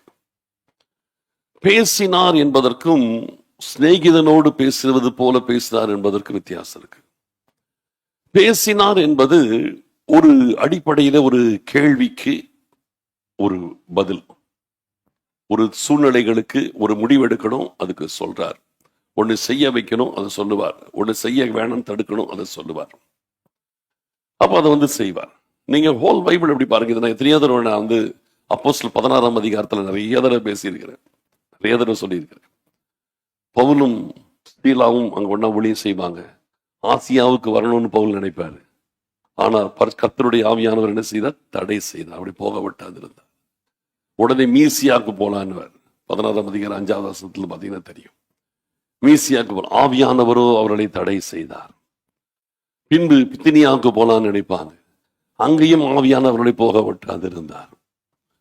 பின்பு அன்னைக்கு ராத்திரி ஜெபம் மட்டும் படுகிறாங்க. ஆண்டவர் ஒரு சொப்பனத்தை காட்டுறாரு. அங்கே மக்கதோனியா தேசத்தான் ஒருவன் வந்து எங்களுக்கு உதவி செய்ய வேண்டும் நிற்கிறதாக பார்க்கிறார். உடனே கர்த்தர் கிரேக்க தேசத்தில் மக்கதோனியாவுக்கு அழைக்கிறார் என்பதை நாங்கள் உணர்ந்து கொண்டு நாங்கள் அங்க போனோங்கிறார். அப்போ எப்படி ஆண்டவர் பேசுற பாருங்க. பவுலுடைய லைஃப்ல பாருங்க, ஒரு காரியத்தை அவர் எடுக்கிறார், முடிவெடுக்கிறாரு, இல்லைங்கிறார் ஆண்டவர். இன்னொன்னு முடிவெடுக்கிறார், அதுவும் இல்லைங்கிறார். திருப்பி இன்னொரு முடிவெடுக்கிறார், அதுவும் இல்லைங்கிறார். இதெல்லாம் கிடையாது. தடுக்கவும் செய்கிறார், போகவும் செய்கிறார், ரெண்டையுமே செய்கிறார் இல்லையா? தப்பான முடிவெடுக்கும் பொழுது தடுக்கவும் செய்கிறாரு. அவருக்காக அடுத்ததான போக வேண்டிய காரியத்தை அதுவும் சொல்லவும் செய்கிறார். அது எப்படி வருது? சொப்பனத்துல வருது. முதல் 3 காரியம் ஆவியிலே வந்துச்சு. புரியுதுங்களா? இதுல டிஃபரன்ஸ் இருக்குது. ஆவியானவரோ அதை தடை செய்தார்னு வரும்போது, ஆவியானவர் அந்த நேரத்துல பாத்தீங்கன்னா தடை செய்வார். இல்ல, வேண்டாம். இது எப்படின்னு உங்களுக்கு ரொம்ப சிம்பிளா சொல்லித்தரேன். இது ரொம்ப ஆழமான விஷயம் தான், பட் ரொம்ப சிம்பிளா சொல்லித்தரேன். இப்போ எங்கெல்லாம் வந்து இந்த செய்தி எடுக்கிறதுன்றதெல்லாம் வந்து ரொம்ப ஒரு என்ன சொல்றதுன்னா, ஆண்டவர் பேசுறாரு, அது ஈஸி. ஆனா அது கையில வர்ற வரைக்கும் படாத பாடு இருக்கும். கையில கிடைக்கிற வரைக்கும் படாத பாடாதான் இருக்கும். அப்போ அந்த டைம் இப்படி நெருங்கும். வெள்ளிக்கிழமெல்லாம் வரும்போது நமக்கு நெருங்கும். அப்ப பைபிள் படிப்போம், ஜெபிப்போம், பைபிள் அப்படி பார்த்துட்டே இருப்போம். இப்போ ஏதாவது ஒரு காரியம் கர்த்தர் பேசுவார். சில விஷயம் அது அப்படியே மைண்ட்ல அப்படியே எப்படி ஆசியாக்கு போடன்னு பவுலுக்கு தோணுச்சு, அது மாதிரி நமக்கு தோணும். இந்த வசனம் ரொம்ப ரொம்ப இதா இருக்குதே, இது ஜனங்களுக்கு போய் சேர்ந்தா நல்லா இருக்குமே அப்படின்னு ஒரு வசனத்தை படிக்கும்போது, இது கர்த்தருடைய பிள்ளைகள் சபைக்கு இது போனா நல்லா இருக்குமே அப்படின்னு ஒரு ஆசை வரும். ஆசியாவுக்கு போற பவுலுக்கு வந்த மாதிரி வரும். உடனே ஒரு அவசியம், இது கிடையாது, போ திருப்பு பக்கத்தை வரும், இது கிடையாது. நமக்கு ஆசை வரும், ஆஹா இந்த வசனத்திலிருந்து பேசினா என்ன அழகா இருக்கும் பேசும் அப்படின்னு. உடனே ஆண்டவர் பட்டுன்னு ஒரு எதிர்ப்பு வரும், கிடையாது அப்படின்ற. என்னடா அது, நம்ம ஆசைப்படுறோம், ஆண்டவர் வேணாங்கிறார். திருப்பி இன்னும் திருப்பிட்டே இருப்போம். திருப்பி ஒரு ஆசை வரும், இல்லைன்னு. இதேதான் வரும், இல்லை இல்லைன்ட்டே இருப்பாரு. ஒரு அவர்ஷன் வரும், அது மேல அந்த வசனத்து மேல ஒரு அவர்ஷன் வரும், இல்லை கிடையாது அப்படின்னு வரும். அப்புறம் திடீர்னு பாத்தீங்கன்னா மக்கதோனியக்காரர் வந்து நிற்பாரு, எங்க வந்து நிற்பார். அப்போ அது மாதிரிதான் ஆவியானவர் அப்படிதான் செய்வார். சில விஷயத்தை நம்ம பெரும்பாலும் நம்ம நிறைய தப்பான முடிவெடுப்போம், ட்ரை பண்ணுவோம். அந்த முடிவுகள் தவறானது என்பது நமக்கு தெரியாது, ஏன்னா வெளியில நல்லா இருக்கும். அந்த தவறான முடிவு எடுப்போம். பவுலுக்கு ஆசியாவை நினைச்சது எவ்வளவு பெரிய விஷயம் இல்லையா? ஆசிய கண்டம் மிகப்பெரிய கண்டம் இல்லையா? உலகத்துல பார்க்கும் பொழுது ரொம்ப பெரிய கண்டம் ஆசியா கண்டம். உள்ள நுழையணும்னு பவுல் வந்து ரொம்ப ஆசைப்பட்டதுல வந்து ரொம்ப நியாயம் இருக்குது. அவர் இந்த ஏசியான்னு பார்க்கும்போது இந்தியாவெல்லாம் நினைச்சிருப்பாரு, இந்தியாலாம் பயங்கரமான இருண்ட தேசம், உள்ள ஜனங்கள் நுழைய முடியாது, பயங்கரமான ஜனங்கள் இருக்கிற தேசம், மந்திரவாத நிறைஞ்ச இருக்கிற தேசம், உள்ள போய் ஒரு கலக்கணும் நினைச்சிருப்பாரு. ஆனா ஆண்டவரோ இல்லைன்ட்டாரு. ஆண்டவர் கொண்டு போய் கிரேக்க தேசத்துல விடுறாரு. ஏன் தெரியுமா? பவுல் ஒரு அறிவாளி. கிரேக்க தேசத்தெல்லாம் அறிவாளிகள், அவங்க அங்க இருக்கிறவங்க பயங்கர அறிவாளிகள். மார்ஸ் மேடையில வந்து அறிவு விதவிதமாய் பேசுறதும் விதவிதமாய் கேட்கிற ஆட்கள் அவங்க. இந்த அறிவாளியை கொண்டு போய் அந்த அறிவாளிகிட்ட விட்டுருவணும் இறக்கி விட்டார். நம்ம நாட்டுக்குள்ள ஒரு இடம் கருத்தர் என்டர் பண்ணவே விடலை, கருத்தை தடுத்துட்டார். அப்ப எல்லாமே ஆண்டவர் பிளான் பண்றாரு. நம்ம லைஃப்ல எல்லாமே ஆண்டவர் பிளான் பண்றாரு. நீங்கள் முதலாவது ஆண்டவர் உங்களுக்கு வந்து சில விஷயத்தை நம்ம தவறான முடிவு எடுக்கும் பொழுது தடுக்கவும் செய்வார். அதே நேரத்தில் சரியான காரியத்தை நமக்கு சொல்லிக் கொடுக்கவும் கர்த்தர் செய்வார். அது ஓகேன்னு கர்த்தர் நமக்கு சொல்லிக் கொடுக்கவும் செய்வார். இப்ப வந்து கர்த்தர் பேசினாருக்கும் கர்த்தர் முகமுகமாய் பேசினார் என்பதற்கு வித்தியாசம் இருக்குன்னு சொன்னேன். இந்த முகமுகமாய் பேசினார் என்பது என்ன அப்படின்னு கேட்டீங்கன்னா, எடுத்துங்க யோவான் 15ஆம் அதிகாரம் 14-15 வசனங்களை வாசிக்கலாம். நான் உங்களுக்கு கற்பிக்கிற யாவையும் நீங்கள் செய்வீர்களானால் என் சிநேகிதராயிருப்பீர்கள். இனி நான் உங்களை ஊழியக்காரர் என்று சொல்லுகிறதில்லை. ஊழியக்காரன் தன் எஜமான் செய்கிறதை அறிய மாட்டான். நான் உங்களை சிநேகிதர் என்றேன். ஏனெனில் என் பிதாவினிடத்தில் நான் கேள்விப்பட்ட எல்லாவற்றையும் உங்களுக்கு அறிவித்தேன். ஒருவன் தன் சிநேகிதனோடு பேசுவது போல கர்த்தர் மோசையோடு முகமுகமாய் பேசினார். இங்க இயேசு கிறிஸ்து அதே காரியத்தை இங்கே கொண்டு வர்றார். இனி நான் உங்களை ஊழியக்காரன் என்று சொல்லுகிறதில்லை, உங்களை சிநேகிதர் என்றேன் இயேசு கிறிஸ்து. ஏன்? என் பிதாவினிடத்தில் கேள்விப்பட்ட எல்லாவற்றையும் உங்களுக்கு அறிவித்தபடியினால் உங்களை நான் சிநேகிதர் என்றேன் என்று சொல்லி அதை குறித்து அதுக்கு விவரத்தை சொல்றார். அப்ப இந்த இடத்துல சிநேகிதனோடு கர்த்தர் பேசுவது போல மோசையோடு கர்த்தர் பேசினார் என்ன அர்த்தம்னா, எல்லாத்தையும் சொன்னார்னு அர்த்தம். எல்லாத்தையுமே பேசினார்னு அர்த்தம். நிறைய விஷயம் பேசினார். நம்முடைய ஒரு விஷயத்தை மட்டும், ஒரு பாயிண்ட மட்டும் சொல்றாருன்னா பேசினார். சிநேகிதனோடு பேசினார். அதோடைய அடையாளம் என்னன்னு கேட்டீங்கன்னா, நான் என் பிதாவினிடத்தில் கேள்விப்பட்ட எல்லாவற்றையும் உங்களுக்கு தெரிவித்தபடினால் உங்களை சிநேகிதர் என்றேன். அதான் அடையாளம். அப்படின்னா ஆண்டவர் தன் இருதயத்திற்கு எதையுமே மறைக்காமல் பேசுகிறது தான் சிநேகிதரோடு பேசுகிறது போல பேசுதல் என்ற அர்த்தம். அதுதான். அப்ப நீங்க வந்து தேவ சமூகத்தை நீங்கள் நாடும் பொழுது லெவல் கூடுகிறது. இன்னைக்கு இந்த செய்தி ரொம்பவே ஒரு ஸ்பெஷலான செய்தி. உண்மையை சொல்றேன், இது ரொம்ப ரொம்ப ரொம்ப ஸ்பெஷலான செய்தி. இதை நீங்க ரொம்ப கவனமா பார்க்கணும். சாதாரணமா பேசுறதுக்கும் சிநேகிதனோடு பேசுகிற லெவல் நெக்ஸ்ட் லெவல். அது சாதாரணமாய் பேசுவது என்பது உங்களுடைய சூழ்நிலைகளுக்கு ஒரு பதில், உங்கள் பிரச்சனைகளுக்கு ஒரு பதில். நீங்கள் தப்பா எடுக்கிற முடிவை கரெக்ட் பண்றதா இருக்கும், நீங்க சரியான ஒரு முடிவு எடுக்கிறத சொல்லிக் கொடுக்கிறதா இருக்கும், அவ்வளவுதான். ஆனால் சிநேகிதனோடு பேசுதல் என்பது ஆண்டவர் உங்களோடு கூட எலாபரேட்டா இன்னும் நிறைய விஷயங்களை சொல்லிக் கொடுக்கிறது.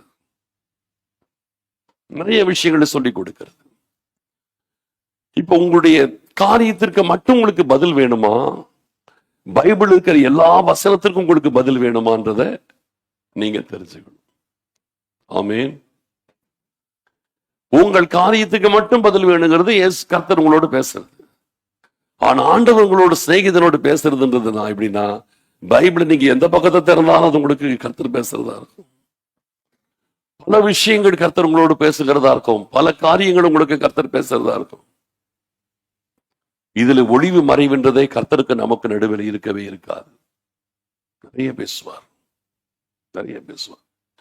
லெவல் கூட வேண்டும். பேசினார் என்கிற லெவலை தாண்டி சிநேகிதனோடு பேசுவது போல் பேசினார் லெவலுக்கு நம்ம போகணும். ஆமென். புரியுதா உங்களுக்கு? பேசினார் என்ற ஸ்டாண்டர்டை தாண்டி இன்னைக்கு அந்த ஸ்டாண்டர்டுக்குள்ள வராம இருக்கிறவங்க முதல்ல அந்த பேசினார் ஸ்டாண்டர்டுக்கு வரணும். பேசினார் ஸ்டாண்டர்டுக்கு வந்தவங்க அடுத்தது ஆண்டவர் சிநேகிதரோடு பேசினார் என்ற ஸ்டாண்டர்டுக்கு வரணும். ஆண்டவர் உங்களோடு எல்லா விஷயத்தையும் பேச வேண்டும், ஒவ்வொரு காரியத்தையும் பேச அந்த ஸ்டாண்டர்டுக்கு வரணும். இப்ப மோசே அந்த ஸ்டாண்டர்டுக்கு வந்துட்டார். இதெல்லாம் பிரேயருக்குள்ள தேவ சமூகத்துக்குள்ளதான் வருது. எல்லாம் அந்த சமூகத்துக்குள்ளேயே வந்துட்டே இருக்குது, உள்ளுக்குள்ள வந்துட்டு இருக்கிற விஷயம்.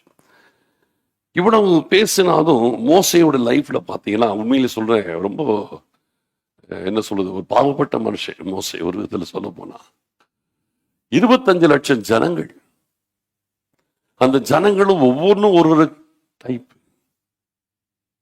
அதுல புறஜாதிகள் ஒரு பக்கத்துல இருக்குது. அவங்க என்ன செய்யறாங்க, எனக்கு கறி கிடைக்கல, அது கிடைக்கல, இது கிடைக்கல, அது ஒரு பக்கம் பிரச்சனை. இன்னொரு பக்கத்துல பாத்தீங்கன்னா எங்களுக்கு தண்ணி இல்லை, அது இல்லை, இது ஒரு பிரச்சனை. ஏதாவது ஒரு பிரச்சனை, ஆளுக்கு பிரச்சனை பண்ணிட்டு டென்ஷன் பண்ணிட்டே இருந்திருப்பாங்க. இப்ப மோசையோட லைஃப்ல இதெல்லாம் ரொம்ப கஷ்டம், சும்மா கிடையாது. தன்னை காரியத்தை டென்ஷன் பண்ணிட்டு இருக்கும் போது தன்னை ஜனங்களை ஹேண்டில் பண்றது சாதாரண விஷயமே கிடையாது. 12ஆம் வசனத்தை படிங்க, அதோட ரிஃப்ளெக்ஷன் நமக்கு தெரியும் பாருங்க. 12ஆம் வசனத்தை வாசிக்கலாம். மோசே கர்த்தரை நோக்கி, தேவரீர் இந்த ஜனங்களை அழைத்து கொண்டு போ என்று சொன்னீர், ஆகிலும் என்னோட கூட இன்னாரை அனுப்புவேன் என்பதை எனக்கு நீர் அறிவிக்கவில்லை. என்றாலும் உன்னை பேர் சொல்லி அழைத்து அறிந்திருக்கிறேன் என்றும் என் கண்களில் உனக்கு கிருபை கிடைத்தது என்றும் தேவரீர் சொன்னதுண்டே. உம்முடைய கண்களில் இப்பொழுது எனக்கு கிருபை கிடைத்ததானால் நான் உம்மை அறிவதற்கும் உம்முடைய கண்களில் எனக்கு கிருபை கிடைப்பதற்கும் உம்முடைய வழியை எனக்கு அறிவியும். இந்த ஜாதி உம்முடைய ஜனம் என்று நினைத்தருளும் என்றான். போதும். மோசே என்னதான் ஆண்டவரோடு இருந்தாலும் உள் பக்கத்துல அவனுக்கு போராட்டம் அவனுக்கு இருந்துட்டு இருந்துச்சு. சூழ்நிலைகளை ஹேண்டில் பண்றது ரொம்ப கஷ்டமா இருந்துச்சு. இந்த இடத்துல அந்த 12ஆம் வசனத்தை படிச்சீங்கன்னா மோசை கொடுக்குற டென்ஷன் அழகா அப்படி வெளியில தெரியும். மோசே கர்த்தரை நோக்கி, தேவரீர் இந்த ஜனங்களை அழைத்து கொண்டு போ என்று சொன்னீர், ஆகிலும் என்னோடு கூட இன்னாரை அனுப்புவேன் என்பதை எனக்கு நீர் அறிவிக்கவில்லை. அழைச்சிட்டு போன்னு சொன்னீங்கன்னா யாரெல்லாம் கூட அனுப்ப நீங்க சொல்லவே இல்லையே. என்றாலும் உன்னை பெயர் சொல்லி அழைத்து அறிந்திருக்கிறேன் என்றும் என் கண்களில் உனக்கு கிருபை கிடைத்தது என்றும் தேவரீர் சொன்னதுண்டே. போன்னு சொன்னீர், கூட்டிட்டு வந்துட்டேன். என் கூட எல்லாம் யாரெல்லாம் எனக்கு ஹெல்ப்புக்கு நீர் அனுப்ப நீங்க ஒண்ணுமே சொல்லலையே ஆண்டவர். ஏன்னா இது எங்க ரிஃப்ளெக்ஷன்னா 32ஆம் அதிகாரத்தின் ரிஃப்ளெக்ஷன். இதெல்லாம் அங்க எவ்வளவு பெரிய ஒரு பாதகமான காரியம் நடந்துருச்சு. அந்த பாதிப்பு மோசையுடைய மனசை விட்டு போக மாட்டேங்க. என்ன ஜனங்கள் அடிச்சுட்டு போன்னு சொன்னீங்க, ஆனாலும் எனக்கு வேண்டிய ஹெல்ப் எல்லாம் நீங்க எவ்வளவு யாரெல்லாம் கொடுப்பீங்கன்னு எனக்கு சரியா சொல்லலையே ஆண்டவரே அப்படின்னு ஒரு வேதனையோடு தான் இப்ப இந்த இடத்துல பேசுறாரு. ஆனாலும் கர்த்தர் சொல்றாரு, என் கண்களில் உனக்கு கிருபை கிடைத்தது என்றும் தேவரீர் சொன்னது உண்டே. நான் மேல் கிருபையா இருக்கிறேன்னு சொல்லிட்டீங்க, ஆனா எனக்கு யார் யாரெல்லாம் எனக்கு ஹெல்ப் வைப்பேன்னு சொல்லி எனக்கு நீங்க சொல்லலையே ஆண்டவரே. அவர் ஒரு அங்கலாய்ப்போடு இந்த வார்த்தையை சொல்றாரு. அப்ப அடுத்தது கேட்கிறார், அதுக்கு அடுத்த வார்த்தை போடுறாரு, உம்முடைய கண்களில் இப்பொழுது எனக்கு கிருபை கிடைத்ததானால், கிடைக்கும் சொன்னீங்களே, கிடைத்ததானால் நான் உம்மை அறிவதற்கும் உம்முடைய கண்களில் எனக்கு கிருபை கிடைப்பதற்கும் உம்முடைய வழியை எனக்கு அறிவியும். இந்த ஜாதி உம்முடைய ஜனம் என்று நினைத்தருளும் என்றான். இவங்க உம்முடைய ஜனம் நினைச்சு பாருங்க. இந்த ஜனங்களை கூட்டிட்டு போன்ட்டீங்க, ஈஸி. சொல்றது என்னமோ சொல்லிட்டீங்க, கூட்டிட்டு போன்னு சும்மா ஈஸியா சொல்லிட்டீங்க. அதோட கஷ்டம் எனக்கு தானே தெரியும். இந்த ஜனங்களை கூட்டிட்டு போன்ட்டீங்க, எனக்கு யார ஹெல்ப்புக்கு வைப்பீங்கன்னு எனக்கு ஒண்ணுமே சரியா தெரியல. ஆனாலும் என் கண்களில் உனக்கு கிருபை கிடைக்குதுன்னு சொல்லிட்டீங்க. ஓகே, உண்மையிலேயே எனக்கு உங்க கண்களில் கிருபை கிடைச்சது உண்மையானால் 2 விஷயம் எனக்கு தெரிஞ்சாகணும். ஒண்ணு, நீங்க யாருன்னு எனக்கு நல்லா தெரியும். 2வது, உங்களுடைய வழி என்னன்னு எனக்கு நல்லா தெரியும். எனக்கு புரிய மாட்டேங்குது, இருக்கிற பிரச்சனையில எனக்கு புரிய மாட்டேங்குது. அப்ப அந்த பிரச்சனை அவனுடைய உச்சகட்டத்துக்கு போயிடுச்சு. டென்ஷன், அவ்வளவு டென்ஷன். அந்த டென்ஷன்ல இப்படி புலம்பாத குறையா சொல்றாரு, உங்களுடைய கண்களில் கிருபை கிடைச்சது சொன்னீங்க, அது உண்மையினா உங்களை நான் அறிய வேண்டும், உங்களுடைய வழிகளை நான் அறிய வேண்டும். தேவ சமூகத்தில் ஆண்டவர் பேசுறாரு, எல்லாத்தையும் பேசுறாரு. பேசுறது மட்டுமல்ல, தன்னை வெளிப்படுத்துகின்றார். புரியுதுங்களா? உம்மை நான் அறிவதற்கும் உம்முடைய வழிகளை நான் அறிவதற்கும் வேண்டும். உம்மையும் அறியணும், உங்களுடைய வழியும் அறியணும். ஆண்டவருடைய சத்தம் என்பது ஒரு லெவல், ஆண்டவர் சிநேகிதனோடு பேசுவது என்பது அடுத்த லெவல். அடுத்தது ஆண்டவர் தன்னை வெளிப்படுத்துவது என்பது ஒரு லெவல் இருக்குது. அவர் தன்னுடைய வழிகளை நமக்கு வெளிப்படுத்துகிறது அடுத்த லெவல் இருக்குது. புரியுதா? தேவ சமூகத்தில் தான் நீங்கள் ஆண்டவரை அறிய முடியும். ஆண்டவரை அறிய முடியும். தெய்வ சமூகத்தில் தான் நீங்க ஆண்டவரை அறிய முடியும். ஆண்டவர் யார்? இயேசு அப்படின்ட்டு போயிடுறீங்களா? அது எல்லாருக்குமே தெரியும். இயேசு அப்படி பிசாசு கூட தெரியும். இயேசு ஆண்டவரே இல்லையா? பிசாசு கூட தான் சொல்லுது ஆண்டவரே. இயேசு கிறிஸ்து ஆண்டவர் என்பது, தெய்வம் என்பது பிசாசுக்கு கூட தான் தெரியும். அப்ப இயேசு தெய்வம் என்பது எனக்கு தெரியும்ன்றதுல என்ன ஸ்பெஷல் இல்ல? யோசிச்சு பாருங்க. இயேசு கிறிஸ்து தெய்வம் பிசாசுக்குமே தெரியுமே. அப்ப நான் இயேசு கிறிஸ்து தெய்வம் எனக்கு தெரியும் சொல்றதுல என்ன ஸ்பெஷல்னு கேட்கிறேன். எனக்கும் பிசாசுக்கு என்ன ஸ்பெஷல், என்ன டிஃபரன்ஸ் இருக்கு? பிசாசு ஆண்டவரை தெய்வம் என்று சொல்வதற்கும் நான் இயேசு கிறிஸ்துவை தெய்வம் என்று சொல்றதுக்கு வித்தியாசம் இருக்கு. ஒரு வசனத்தை காட்டுறேன் பாருங்க. எபேசியருக்கு எழுதின நிருபம் 1வது அதிகாரம். எபேசியருக்கு எழுதின நிருபம் 1வது அதிகாரம் 17ஆம் வசனத்தை வாசிக்கலாம். நம்முடைய கர்த்தராகிய இயேசு கிறிஸ்துவின் தேவனும் நம்முடைய கர்த்தராகிய இயேசு கிறிஸ்துவின் தேவனும் மகிமையின் பிதாவுமானவர் தம்மை நீங்கள் அறிந்து கொள்வதற்கான ஞானத்தையும். யார அறிகிறதுக்கு? தேவனை அறிகிறதற்கு இல்லையா? கர்த்தரை அறிகிறது. அதுதான் இது. தம்மை நீங்கள் அறிந்து கொள்வதற்கான ஞானத்தையும் தெளிவையும் அளிக்கிற ஆவியை உங்களுக்கு தந்தருள வேண்டும் என்றும். போதும், உங்களுக்கு தந்தருள வேண்டும். தம்மை நீங்கள் அறிந்து கொள்வதற்கும் இல்லையா?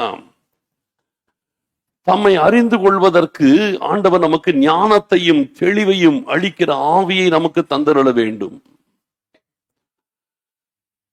தேவனும் மகிமையின் கர்த்தருமானவர் தம்மை நீங்கள் அறிந்து கொள்வதற்கான ஞானத்தையும் தெளிவையும் அளிக்கிற ஆவிதான் ஆவியானவருடைய பிரசன்னம், தேவ சமூகம். இந்த தேவ சமூகத்திலே தான் ஒருவன் ஆண்டவரை அறிகிறான். ஆண்டவருடைய சத்தத்தை கேட்கிறான். ஆண்டவர் சிநேகிதனை போல பேசுகிற எல்லா விஷயத்தையும் பேசுறதை கேட்கிறான். அடுத்தது இவனுடைய வாழ்க்கையிலே ஆண்டவரை நம்ம அறியணும். நம்ம ஆண்டவரை நம்ம அறியணும். அவருடைய ஃபீலிங்ஸ் நம்ம அறியணும். அவருடைய சந்தோஷத்தை நம்ம அறியணும். அவர் துக்கத்தை நம்ம அறியணும். அவர் கோபத்தை நம்ம அறியணும். அவருடைய ஆச்சரியத்தை நம்ம அறியணும். அவரை நாம் அறிய வேண்டும். என் ஆண்டவருடைய ஒவ்வொரு உணர்வுகளை நான் அறிய வேண்டும். அதுக்குதான் ஞானத்தையும் தெளிவையும் அளிக்கிற ஆவியை உங்களுக்கு தந்தருள வேண்டும் என்று பவுல் ஜெபிக்கிறார். அதை தான் தேவ பிரசன்னம்ங்கிறார், தேவ சமூகம் நான் சொல்றேன். புரியுதா? ஞானத்தையும் தெளிவையும் அளிக்கிற ஆவிங்கிறார் பவுல். அதைத்தான் மோசையின் காரியத்தில் பார்க்கும்போது தேவ சமூகம் நான் சொல்றேன். ரெண்டும் ஒண்ணுதான். அப்ப அந்த தேவ சமூகத்துல தான் நீங்கள் ஆண்டவரை அறிகிறீர்கள். அவருடைய உணர்வுகளை அறிகிறீர்கள். அவரை புரிந்து கொள்கிறீர்கள். அவருடைய சிந்தனை, கிறிஸ்துவின் சிந்தனை நமக்குள் உருவாகிறது. ஆண்டவரையே அறிகிறோம். ஆண்டவரை குறித்து அறிவது வேறு, ஆண்டவரையே அறிவது வேறு. பைபிள் படிக்கிறதுனால ஆண்டவரை குறித்து நாம் அறிவோம். ஒரு பிரசங்கத்தை கேட்கறதால ஆண்டவரை குறித்து நாம் அறிவோம். ஆனால் தேவ சமூகம் ஆண்டவரையே உங்களுக்கு அறிய வைக்கும். ஆமென். பைபிள் படிக்கிறதுனாலயோ பிரசங்கத்தை கேட்கறதுனாலயோ ஆண்டவரை அறிய முடியாது. ஆண்டவரை குறித்து அறிய முடியும். ஆனால் ஞானத்தையும் தெளிவையும் அளிக்கிற ஆவி அல்லது தேவ சமூகம் உங்களுக்கு ஆண்டவரை அறிய வைக்கும். அவருடைய உணர்வுகளை அறிய வைக்கும். அவருடைய சிந்தனைகளை அறிய வைக்கும். அவருடைய மைண்ட் செட், அவருடைய காரியத்தை நமக்கு புரிய வைக்கும். அவரையே நம்ம பர்சனலா அறிகிற, இது அறிவு கிடையாது. அவரை பர்சனலா அறிந்து கொள்வது இது அறிவு கிடையாது. அவரையே அறிவது, பர்சனலா அறிந்து கொள்ள. அறிவுன்றது வேற, அறிவுன்றது தலையை சார்ந்தது. இது ஆன்மாவிலே நாம் ஆண்டவரை அறிகிறது, அறிவில கிடையாது. ஆன்மாவில் ஆண்டவரை அறிகிறது. அப்ப நீங்க ஆண்டவரை நீங்கள் உங்கள் ஆன்மாவிலே நீங்கள் அறிகிறீர்கள் என்றால் நீங்கள் ஆண்டவருடைய வழிகளில் நடப்பதற்கு அது உங்களுக்கு ஏதுவா இருக்கும். இப்ப இந்த இடத்துல மோசே டென்ஷன் ஆயிட்டார். அதனாலதான் இப்ப என்ன கேட்கிறாரு? உம்மை நான் அறியணும், உம்முடைய வழிகளை எனக்கு நீர் அறியப்படணும் ஆண்டவரே. இப்ப அதுக்கு ஆண்டவர் பதில் கொடுக்கிறார். அடுத்த வசனம், 14ஆம் வசனம். அதற்கு அவர், என் சமூகம் உனக்கு முன்பாக செல்லும், நான் உனக்கு இளைப்பாறுதல் தருவேன் என்றார். இந்த வசனம் எவ்வளவு டெப்த் பாத்தீங்களா? இதைத்தான் நம்ம ஆசுமே எழுதி ஒட்டிட்டு உட்காந்து வரும். என் சமூகம் உனக்கு முன்பாக செல்லும். என்ன ஒரு டெப்தான இடத்துல இது சொல்லியிருக்கிறாரு. இதை நம்ம ஈஸியா நம்ம வீட்டுல ஒட்டி உட்கார்ந்துட்டு உட்காந்துருக்கிறோம் என்னமோ தெரியாமலே. இந்த இடத்தில் என் சமூகம் உனக்கு முன்பாய் செல்லும்னா என்ன அர்த்தம்னா, என்னையே உனக்கு நான் காண்பிக்கிற ஒரு இடம் அது என் சமூகம். நான் யார் என்பதை உனக்கு புரிய வைக்கிற ஒரு இடம் என் சமூகம். என்னுடைய வழிகளை எல்லாம் உனக்கு தெரியப்படுத்துகிற இடம் என் சமூகம். புரியுதா? என்னையே நான் எக்ஸ்போஸ் பண்ற இடம் என் சமூகம். என்னுடைய சிந்தனைகளை எக்ஸ்போஸ் பண்ற இடம், என்னுடைய ஃபீலிங்ஸ் நான் எக்ஸ்போஸ் பண்ற இடம் என் சமூகம். உனக்கென்று நான் நியமித்திருக்கிற பாதைகளை எல்லாம் எக்ஸ்போஸ் பண்ற இடம் என் சமூகம். அது வரும்போதுதான் மைண்ட்ல நமக்கு ரெஸ்ட் கிடைக்கும், இளைப்பாறுதல் கிடைக்கும். உங்க டென்ஷன்லாம் போகணுமா? தேவ சமூகம் தான் உங்களுடைய மைண்ட்ல இருக்கிற டென்ஷனை கிளியர் பண்ணும். ஆமென். வேற எதுவுமே கிளியர் பண்ணாது. எதுவுமே உங்களை ஆறுதல் படுத்தாது, உங்களை கிளியர் பண்ணாது. தேவ சமூகம் தான் செய்யும். இந்த தேவ சமூகம்ன்றது பாருங்க எவ்வளவு அதுக்குள்ள இருக்குது. நம்ம இதை தெரியாமலே இருக்கிறோம். நிறைய பேர் தெரியாமலே என்னமோ அப்படியே ஈஸியா நினைச்சிட்டு இருக்கிறோம். இதெல்லாம் டீப்பர் கிறிஸ்டியன் லைஃப். இதெல்லாம் புரியுதா? லைவ் எக்ஸ்பீரியன்ஸ் நான் சொல்றது எல்லாமே. அப்ப அந்த சமூகம் தான் நமக்கு மைண்ட்ல ரெஸ்ட கொடுக்கும். அந்த சமூகம் தான் நம்முடைய மைண்ட்ல ஒரு ஃப்ரீனஸ் ஏற்படுத்தி கொடுக்கும். இல்லைன்னா டென்ஷன்ல ஓடிட்டு இருப்போம். டென்ஷன் வரும், வராம இருக்காது. ஆனால் அப்படி சமூகம் வரும்பொழுது டென்ஷன் மாறுங்கிறன. டென்ஷன்லயே இருக்கக்கூடாது லைஃப். எப்பவுமே பிரச்சனையே யோசிச்சு பிரச்சனையே ஓட்டிட்டு இருக்க கூடாது லைஃப். பிரச்சனை வராதாமல் இருக்காது. உலகத்துல நமக்கு பிரச்சனை வரும். உலகத்தில் இருக்கிற வரைக்கும் பிரச்சனைகள், போராட்டங்கள் வரும். பிசாசு கொண்டு வந்து பலவிதமான பிரச்சனைகள் கொண்டு வந்து மைண்ட்ல மோதி அடிப்பான். வரும், கண்டிப்பா வரும். அதை எப்படி நீங்க ஓவர் கம் பண்றதுன்னா, தேவ சமூகத்தில் வைத்துதான் நீங்க அதை ஜெயிக்க முடியுமே தவிர வேற விதத்திலே உங்களால் உங்களுக்கு வருகிற டென்ஷன்ஸ் ஓவர் கம் பண்ணவே முடியாது. ஃபேமிலி டென்ஷன், அது டென்ஷன், எல்லாருக்கும் டென்ஷன் இருக்குது. படிக்கிற சின்ன பிள்ளைகள் இருந்து படிக்கிற பிள்ளைகள் இருந்து எல்லாருக்கும் டென்ஷன் இருக்கு இன்னைக்கு, இல்லையா? எல்லாருக்கும் டென்ஷன் இருக்கு. அப்ப அதெல்லாம் ஓவர் கம் பண்றதெல்லாம் தெய்வ சமூகம் மட்டும்தானே தவிர வேற எதுவுமே கிடையாது. தேவ சமூகத்தை நாடுங்கள், இளைப்பாறுதல் கிடைக்கும்.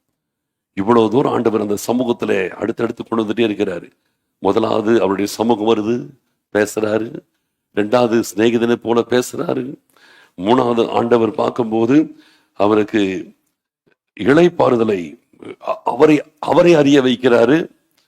அவரை குறித்து அவருடைய வழிகளை நமக்கு தெரியப்படுத்துறாரு.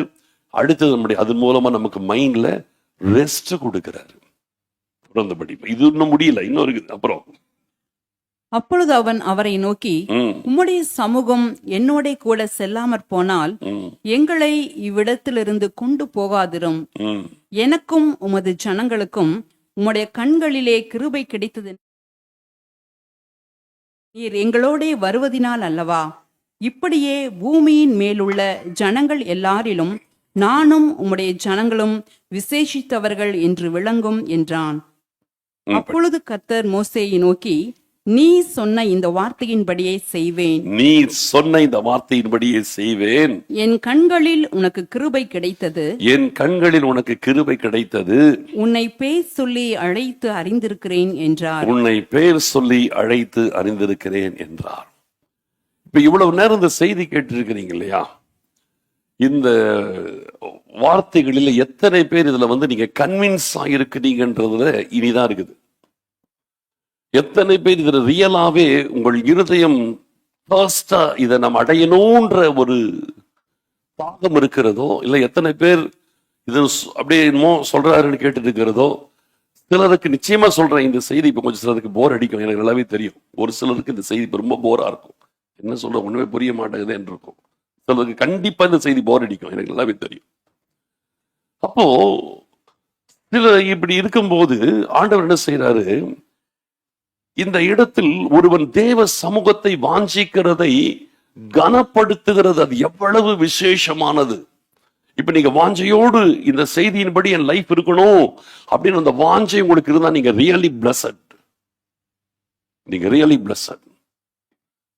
என்னமோ சொல்றாரு புரியல, ஒருவேளை இன்னொரு வீட்டு தடவை பின்னொரு போய் போட்டு கேட்கலாம் அப்படின்னு நினைச்சீங்கன்னா ஓகே. என்னமோ ஒரு பேசிட்டு இருக்கிற, ஒன்றும் புரியல, என்னதான் வந்தோம் ஒன்றும் புரியல, இன்னைக்கு மற்ற நாள் அதை ஏதோ ஒன்றும் புரிஞ்சுது, இன்னைக்கு ஒன்றும் புரியல, கடைசி வாரம் ஒண்ணுமே புரியலையேன்னு இருந்தீங்கன்னா புரியறதுக்கு முயற்சி எடுத்தாலும் வேஸ்ட். இந்த மாதிரி என்னமோ தூக்கம் வருது இந்த செய்தி நினைச்சீங்கன்னா ஒண்ணுமே பண்ண முடியாது. சரியா? இந்த செய்தி எனக்கு தூக்கம் தான் வருது அப்படின்னு நினைச்சீங்கன்னா ஒண்ணுமே பண்ண முடியாது. நல்லா கவனிக்கணும். இந்த இடத்துல கர்த்தர் ஆனர் பண்றார் பாருங்க. மோசே தேவ சமூகத்தை நாடி தேடுறான். இப்ப ஆண்டவர் சமூகத்தில் அவருடைய கிருபையை கேட்கிறான். இப்ப ஆண்டவர் இதை பார்த்துட்டு அவன் கேட்கறது காரியம் பாருங்க. நான் திருப்பி இந்த 16 நான் வாசிக்கிறேன், கவனிச்சுட்டு பாருங்க. 15 வாசிக்கிறேன். அப்பொழுது அவன் அவரை நோக்கி, உம்முடைய சமூகம் என்னோட கூட செல்லாமல் போனால் எங்களை இவ்விடத்திலிருந்து கொண்டு போகாதிரும். உம்முடைய பிரசன்னம் இல்லாமல் ஒரு அடி கூட எடுத்து வைக்க நான் விரும்புற ஆண்டவர் என்றான். என்ன ஒரு thirst. இந்த வாஞ்சை இருக்கணும். உம்முடைய சமூகம் இல்லாமல் ஒரு அடி கூட என் லைஃப்ல எடுத்து வைக்க கூடாது. உம்முடைய பிரசன்னம் இல்லாமல் என் லைஃப்ல நான் ஒரு இடத்துல நான் மூவ் பண்ணக்கூடாது. உம்முடைய சமூகம் இல்லாம கொண்டு போகாது. என்ன ஒரு காரியம் சொல்றான் ஆண்டவர், உம்முடைய சமூகம் என்னோடு கூட செல்லாமல் போனால் எங்களை விடத்திலிருந்து கொண்டு போகாது. அடுத்தது திரும்பி அதை இன்னும் ஸ்ட்ரெஸ் பண்றான். எனக்கும் உங்களுடைய ஜனங்களுக்கும் உங்களுடைய கண்களில் கிருபை கிடைத்தது என்பது எதனால் அறியப்படும்? நீங்க என் மேல கிருபையா இருக்கிறீங்கன்றதுக்கு அடையாளம் என்ன? நீர் எங்களோடு வருவதனால் அல்லவா? நீர் எங்களோடு கூட இருக்கிறீங்க என்பதற்கு, நீங்க என் மேல கிருபையா இருக்கிறீங்க என்பதற்கு அடையாளமே உங்களுடைய பிரசன்னம் தான் ஆண்டவர் என்றான். ஆண்டவர் என் மேல கிருபையா இருக்கிற என்ன அடையாளம்? அதனுடைய காரியம் என்ன? அவருடைய பிரசன்ஸ். அந்த பிரசன்ஸ் இல்லைன்னா அவருடைய கிருபை நம்ம மேல இல்லைன்னா ஆயிடும். அதான் சொல்றாரு, என் மேல கிருபையா இருக்கிறீங்கிறதுக்கு என்ன அடையாளம்? உங்களுடைய சமூகம் தானே இல்லையா? நீர் எங்களோடு வருவதனால் அல்லவா? இல்லையா? திருப்பி சொல்ற பாருங்க, உம்முடைய ஜனங்களுக்கும் உம்முடைய கண்களில் கிருபை கிடைத்தது என்பது எதனால் அறியப்படும்? நீர் எங்களோடு வருவதனால் அல்லவா? இப்படியே பூமியில் உள்ள ஜனங்கள் எல்லாரிலும் நானும் உம்முடைய ஜனங்களும் விசேஷித்தவர்கள் என்று விளங்கப்படும். இதுல கிட்டத்தட்ட நான் டெய்லி அதிகாலை ஜெபத்தில் இந்த வசனத்தை அடிக்கடி சொல்லுவேன். பூமி எங்கும் இருக்கிற சகல ஜாதி ஜனங்களிலும் நாங்கள் எதனால் விசேஷித்தவர்கள்? எங்கள் தேவனாகிய கர்த்தர் எங்களோடு வருவதனால் தானே.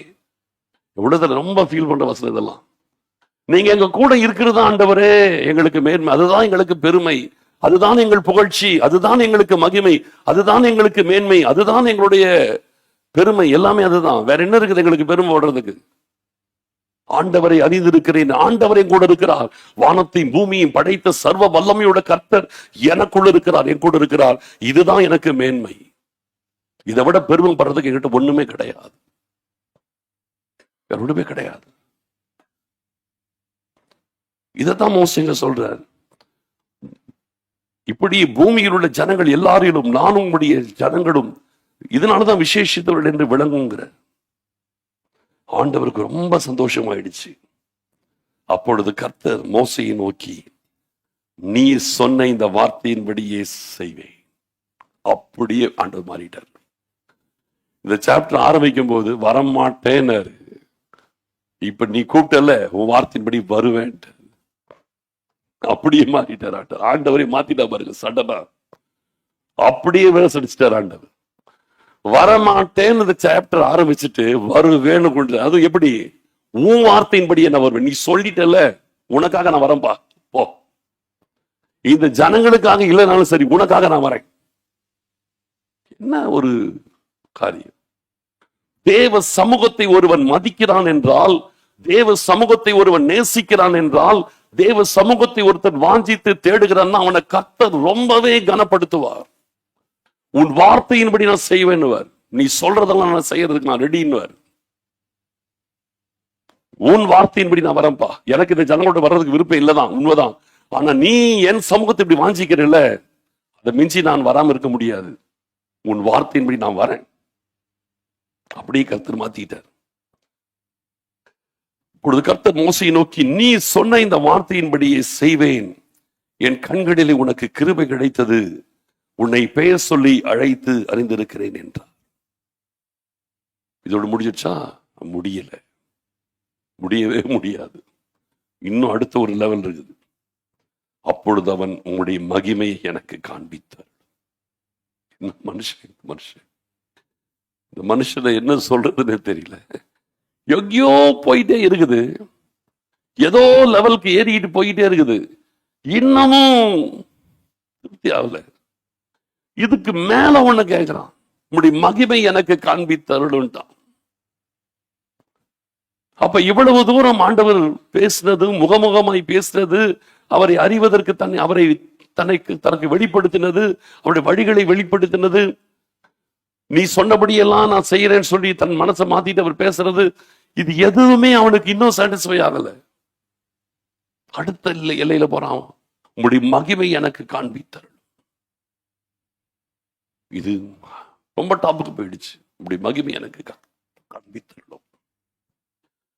அதற்கு அவர் பார்க்கிறாரு, எல்லாத்துக்கும் ஒரு எல்லை இருக்குதுப்பா, லிமிட் இல்லாம நீ போயிட்டு இருக்கிற, எல்லாத்துக்கும் ஒரு எல்லை இருக்குது. நீ பூமியில் இருக்கிறதுனால ஒரு லிமிட் இருக்குது, மேல போயிட்டா எல்லை கிடையாது. பூமியில் இருக்கிற வரைக்கும் நமக்கு தாங்கணும், இல்லை நம்ம தாங்கணுமே, அதை நம்ம தாங்க முடியாது சில விஷயத்தை. அதான் சொல்றாரு. அதற்கு அவர், என்னுடைய தயை எல்லாம் நான் உனக்கு முன்பாக கடந்து போக பண்ணி கர்த்தருடைய நாமத்தை உனக்கு முன்பாக கூறுவேன்.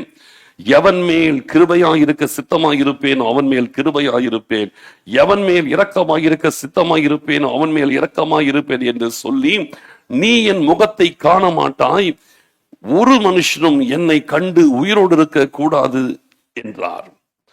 பின்னும் கர்த்தர், இதோ என் அண்டையில் ஒரு இடம் உண்டு, நீ அங்கே கண்மலையில் நில்லு, என் மகிமை கடந்து போகும்போது நான் உன்னை அந்த கண்மலையின் வெடிப்பிலே வைத்து நான் கடந்து போக மட்டும் என் கரத்தினால் உன்னை மூடுவேன், பின்பு என் கரத்தை எடுப்பேன், அப்பொழுது என் பின்பக்கத்தை காண்பாய், என் முகமோ காணப்படாது என்றார். ரொம்ப பேராசைப்பட்டுட்டேன், இது ஒரு லிமிட்டுக்கு மேல போயிடுச்சு. மனுஷனுக்குள்ள ஒரு லிமிட் இருக்குது, இது லிமிட்டை தாண்டிடுச்சு, ரொம்ப மேல போயிடுச்சு. இப்ப சொல்றாரு, ஆனா நீ கேட்கறது எல்லாத்தையும் எனக்கு கொடுக்காம இருக்க முடியாது, கொடுக்காம இருக்க முடியல. அதே நேரத்தில் கொடுத்தா நீ தாங்கவும் மாட்டேன், புரியுதுல? நீ கேட்கறதெல்லாம் கொடுக்காம இருக்கும் எனக்கு முடியல, உன் வாஞ்சைகளை நிறைவேற்றாமல் இருக்கும் என்னால முடியல. ஆனா அதே நேரத்தில் நான் கொடுத்தா நீ தாங்க முடியாது. என் மகிமையை கண்டு ஒருத்தனும் உயிரோடு இருக்க முடியாது, முகத்தை கண்டு ஒருவனும் உயிரோடு இருக்க முடியாது. அதான் தெளிவா சொல்றாரு. என் அண்டையிலே நீ என் முகத்தை காண மாட்டாய், 20ஆம் வசனம், நீ என் முகத்தை காண மாட்டாய், ஒரு மனுஷனும் என்னை கண்டு உயிரோடு இருக்க கூடாது. என் முகத்தை பார்த்தா நீ செத்துருவ, நீ உன்னை நான் இழக்க விரும்பல. என் முகத்தை பார்த்தா நீ செத்துருவ, ஒருத்தர் கூட உயிரோடு இருக்க முடியாது. அதனால நீ சாகக்கூடாதுன்றதுக்காக நான் என் முகத்தை நான் காட்டாம வச்சிருக்கிறேன். இது அப்படியே உங்களுக்கு காட்டணுமா? இன்னொரு இடத்துல வாங்க, புதிய ஏற்பாட்டுக்கு அப்போஸ்தலர் நடபடிகளின் புஸ்தகம், போன மாசம் பார்த்தோம் இல்லையா, 7வது அதிகாரத்திற்கு வாங்க. 7வது அதிகாரம்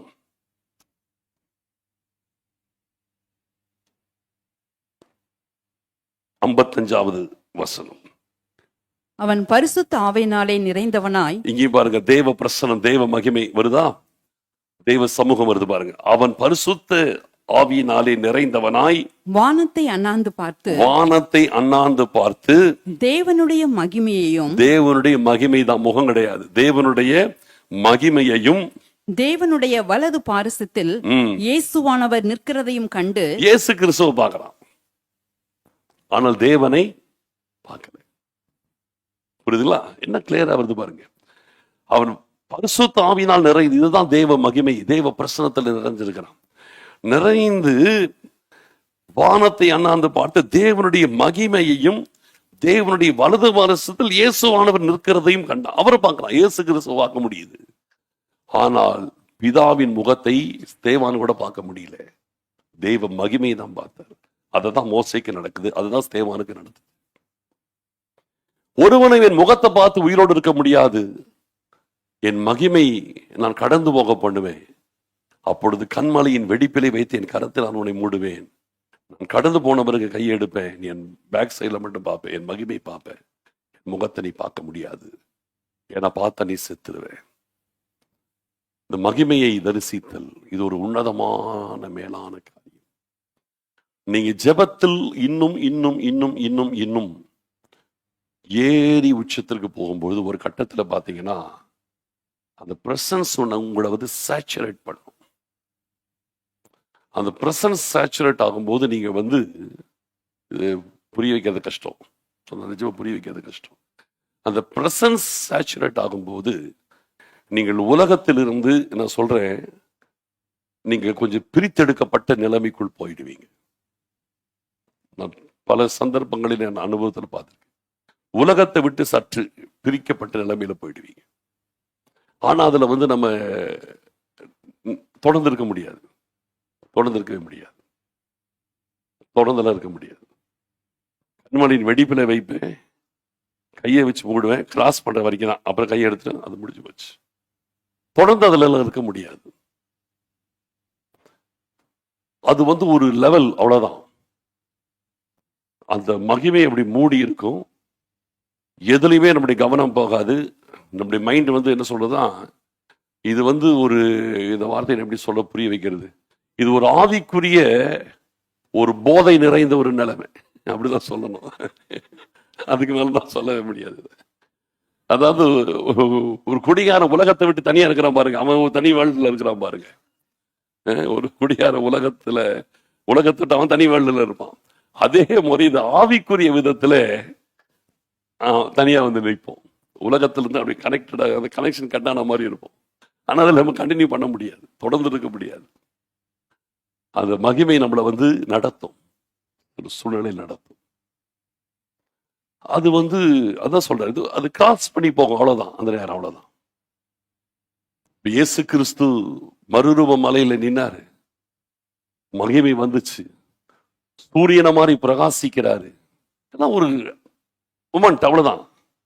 அது தொடர்ந்து இருந்துச்சுன்னா அவ்வளவுதான். அத்தனை பேர் செத்தான். தொடர்ந்து இருக்க முடியாது, கொஞ்ச நேரம், அவ்வளவுதான். ஒரு ஸ்பாட், அவ்வளவுதான். அது போல இதெல்லாம் ஒரு மேல போகும்போது ஒரு லெவல் வரும், ஒரு லெவல் வரும். அந்த லெவல் வரைக்கும் மோசே ரீச் ஆயிட்டாரு. இதெல்லாம் தேவ பிரசனத்தில் ஆரம்பிச்சு எங்கேயோ கொண்டு போய் முடியுது. அதனாலதான் சொல்றேன், கர்த்தரையும் அவருடைய வல்லமையும் நாடுங்கள், அவர் சமூகத்தை நித்தமும் தேடுங்கள். இந்த செய்தி எவ்வளவு புரிஞ்சதோ, புரியலன்னா இன்னொரு தடவை வீட்டில் போய் இன்னொரு தடவை 2 தடவை கேளுங்க. அப்போ உங்களுக்கு இன்னும் நல்லா புரியும். புரியலன்னு யாரும் விட்டுறாதீங்க, அவ்வளவுதான் சொல்லுவேன். ஏன்னா சிலருக்கு புரிஞ்சிருக்காது, சிலருக்கு கண்டிப்பா போர் அடிச்சிருக்கும். கண்டிப்பா இது என்னமோ சொல்றாரு, இது என்னன்னு தெரியலையேன்னு இருக்கும். ட்ரை பண்ணுங்க. நீங்க அர்ப்பணிச்சால் எல்லாருக்குமே கர்த்தர் புரிய வைப்பார். புரியுதா? நீங்க அர்ப்பணிச்சீங்கன்னா எல்லாருக்குமே புரியும். ஜெபிக்கலாம். ஸ்தோத்திரம். Thank you Jesus. நன்றி ஆண்டவரே, நன்றி செலுத்துகிறோம். கர்த்தர் நமக்கு நல்லவராய் இருக்கின்றார். கர்த்தரையும் அவர் வல்லமையையும் நாடுங்கள், அவர் சமூகத்தை நித்தமும் தேடுங்கள். தேவ சமூகத்தை நித்தமும் தேடுங்கள். உங்கள் இருதயத்தை ஆண்டவரோடு இணைத்துக் கொள்ளுங்கள். உங்கள் இருதயம் ஆண்டவரோடு இணைந்து, இந்த உலகத்திலே நம்ம வாழ்ந்தாலும் நம்முடைய இருதயம் ஆண்டவரோடு இணைக்கப்படட்டும். இந்த உலகத்தில் எதை நீங்கள் நாடி தேடினாலும் எதுவுமே உங்களுக்கு சமாதானத்தை, சந்தோஷத்தை தராது. கர்த்தரையும் அவருடைய வல்லமையையும் நாடுங்கள், அவர் சமூகத்தை நித்தமும் தேடுங்கள். அவருடைய சமூகத்தை தேடுங்க, வேற எதையும் தேடாதீங்க. அவர் சமூகத்தை தேடுங்க. ஏன்னா நம்ம அவருடைய சமூகத்துல நிரந்தரமா இருக்கும்படி நாம் தெரிந்து கொள்ளப்பட்டவர்கள். பரலோகத்துல போனா தேவ சமூகம் தான், அங்க வேற எதுவும் கிடையாது. தேவ சமூகத்துல மட்டுமே நம்ம தெரிந்து கொள்ளப்பட்டவர்கள். அதுலதான் இங்க நம்ம பிராக்டிஸ் ஆகணும். அதுலதான் இங்க நம்ம பிராக்டிஸ் ஆகணும். அதுக்குதான் இந்த செய்தி, அதுக்குதான் கர்த்தர் நம்மளை ப்ரிப்பேர் பண்றாரு. அவர் சமூகத்தை நித்தமும் தேடுங்கள். தேவ பிள்ளையே, வேற எதையும் தேடிட்டு இருக்காதீங்க. தேவனுடைய ராஜ்யத்தையும் அவருடைய நீதியும் தேடுங்கள் என்பது ஒரு அடிப்படை விஷயம். அடுத்தது மேல போகணும், மேல போகணும். மோசே ஆசரிப்பு கூடார தண்டையிலே வரும் பொழுது மேக ஸ்தம்பம் வந்து கூடார வாசலில் நின்றது. மோசே போறார் ஆண்டவர் சந்திக்க, ஆண்டவர் வராரு மோசையை சந்திக்க. மீட் பண்றாங்க ஆசரிப்பு கூடாரத்துல வச்சு. ஃபர்ஸ்ட் பேசுறாரு, இரண்டாவது சிநேகிதனோடு பேசுவது போல எல்லாத்தையுமே பேசுறாரு. அதன் பிறகு தன்னை அவர் வெளிப்படுத்துகிறார், தன்னுடைய வழிகளை அவர் வெளிப்படுத்துகிறார். அவருடைய சமூகத்திலே ஐந்தாவது இளைப்பாறுதலை கொடுக்கிறாரு. மோசேக்கு டென்ஷன், ஐந்தாவது டென்ஷனை போக்குறார், இளைப்பாறுதலை தரார் அவருடைய சமூகத்திலே. ஆறாவது அவருடைய மகிமையை கர்த்தர் காண்பிக்கின்றார். இதெல்லாம் பூமியிலே நடக்குது. ஏழாவது ஒன்று இருக்குது, அது பரலோகத்தில் போய் நிரந்தரமாய் அவருடைய மகிமையில வாடுகிற வாழ்க்கை. அது ஏழாவது பரிபூரணமானது. அது பூமியில் இருக்கும்போது நமக்கு அது வர முடியாது. மேல போகும்போது அது ஏழாவது அந்த அனுபவத்துக்குள்ளே நம்ம கொண்டு போய் நிறுத்தப்படுவோம். கர்த்தர் நமக்கு எவ்வளவு நல்லவர். தேவ பிள்ளையே, மேலானதை தேடுங்கள், பூமியில் உள்ளவைகளை அல்ல, மேலானவைகளை தேடுங்கள். இன்னைக்கு கேட்ட இந்த செய்தியின்படியே மேலானவைகளை தேடுங்கள். இது உங்கள் வாழ்க்கையை புரட்டி போடட்டும். இதை வாஞ்சியுங்கள், தாகத்தோடு இருங்க. கர்த்தர் உங்களுக்கு பெரிய காரியத்தை செய்வார். உன் வார்த்தையின்படி இதை நான் செய்தேன் என்றார். இந்த வாஞ்சை உள்ளவர்களை கர்த்தர் கனப்படுத்துகிறார். மோசேயிட்ட சொன்னார், நான் வரமாட்டேனாரு. அவன் வாஞ்சையை பார்க்கிறாரு. சரி, இது ஜனங்களுக்காக இல்லைனாலும் நான் உனக்காக வரேன்பா. அவ்வளவுதான், முடிஞ்சு போச்சு. இந்த ஜனங்களுக்காக இல்லை, நான் உனக்காக நான் வரேன். ஆண்டவர் வரேன்ட்டார், கூட இருக்கிறேன்ட்டார். எவ்வளவு ஒரு மகிமையான காரியம். ஸ்தோத்திரம் ஆண்டவரே. இந்த வாஞ்சை ஒவ்வொருவருக்குள்ளும், சபையார் ஒவ்வொருவருக்குள்ளும் பற்றி எரியட்டும். இந்த தாகம் ஒவ்வொருவருக்குள்ளும் இருக்கட்டும். தாகம் உள்ளவன் மேல் தண்ணீரையும் வறண்ட நிலத்தின் மேல் ஆறுகளையும் ஊற்றுவேன் என்று கர்த்தர் சொல்லி இருக்கிறீங்க. தாகமுள்ள ஒவ்வொருவருக்கும் இந்த அனுபவத்தை தந்து தேவரே நீங்க வழி நடத்த போகிறதற்காக ஸ்தோத்திரம், ஸ்தோத்திரம், ஸ்தோத்திரம், ஸ்தோத்திரம், ஸ்தோத்திரம், ஸ்தோத்திரம்.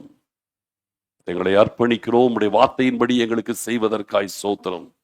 இன்னைக்கு கேட்ட இந்த செய்தியின்படி, இந்த வார்த்தையின்படியே எங்களுக்கு செய்வதற்காய் ஸ்தோத்திரம். ஸ்தோத்தரிக்கிறோம், ஸ்தோத்தரிக்கிறோம், ஸ்தோத்தரிக்கிறோம். துதிகன மகிமை யாவும் நாங்கள் உமக்கு செலுத்துகிறோம். இயேசு கிறிஸ்துவின் மூலம் ஜெபிக்கிறோம் நல்ல பிதாவே, ஆமென். என் ஆத்துமாவே கர்த்தரை ஸ்தோத்தரி, என் முழு உள்ளமே அவருடைய பரிசுத்த நாமத்தை ஸ்தோத்தரி. என் ஆத்துமாவே கர்த்தரை ஸ்தோத்தரி, அவர் செய்த சகல உபகாரங்களை மறவாதே. ஆமேன். இப்பொழுது நம்முடைய ஆண்டவராகிய இயேசு கிறிஸ்துவின் கிருபையும் பிதாவாகிய தேவனுடைய அன்பும் பரிசுத்த ஆவியானவருடைய அந்யோன்ய ஐக்கியமும் இன்றும் என்றும் சதா காலங்களிலும் கர்த்தருடைய வருகை வரைக்கும் என்றென்றைக்கும் நிறைவாய் தங்கியிருப்பதாக.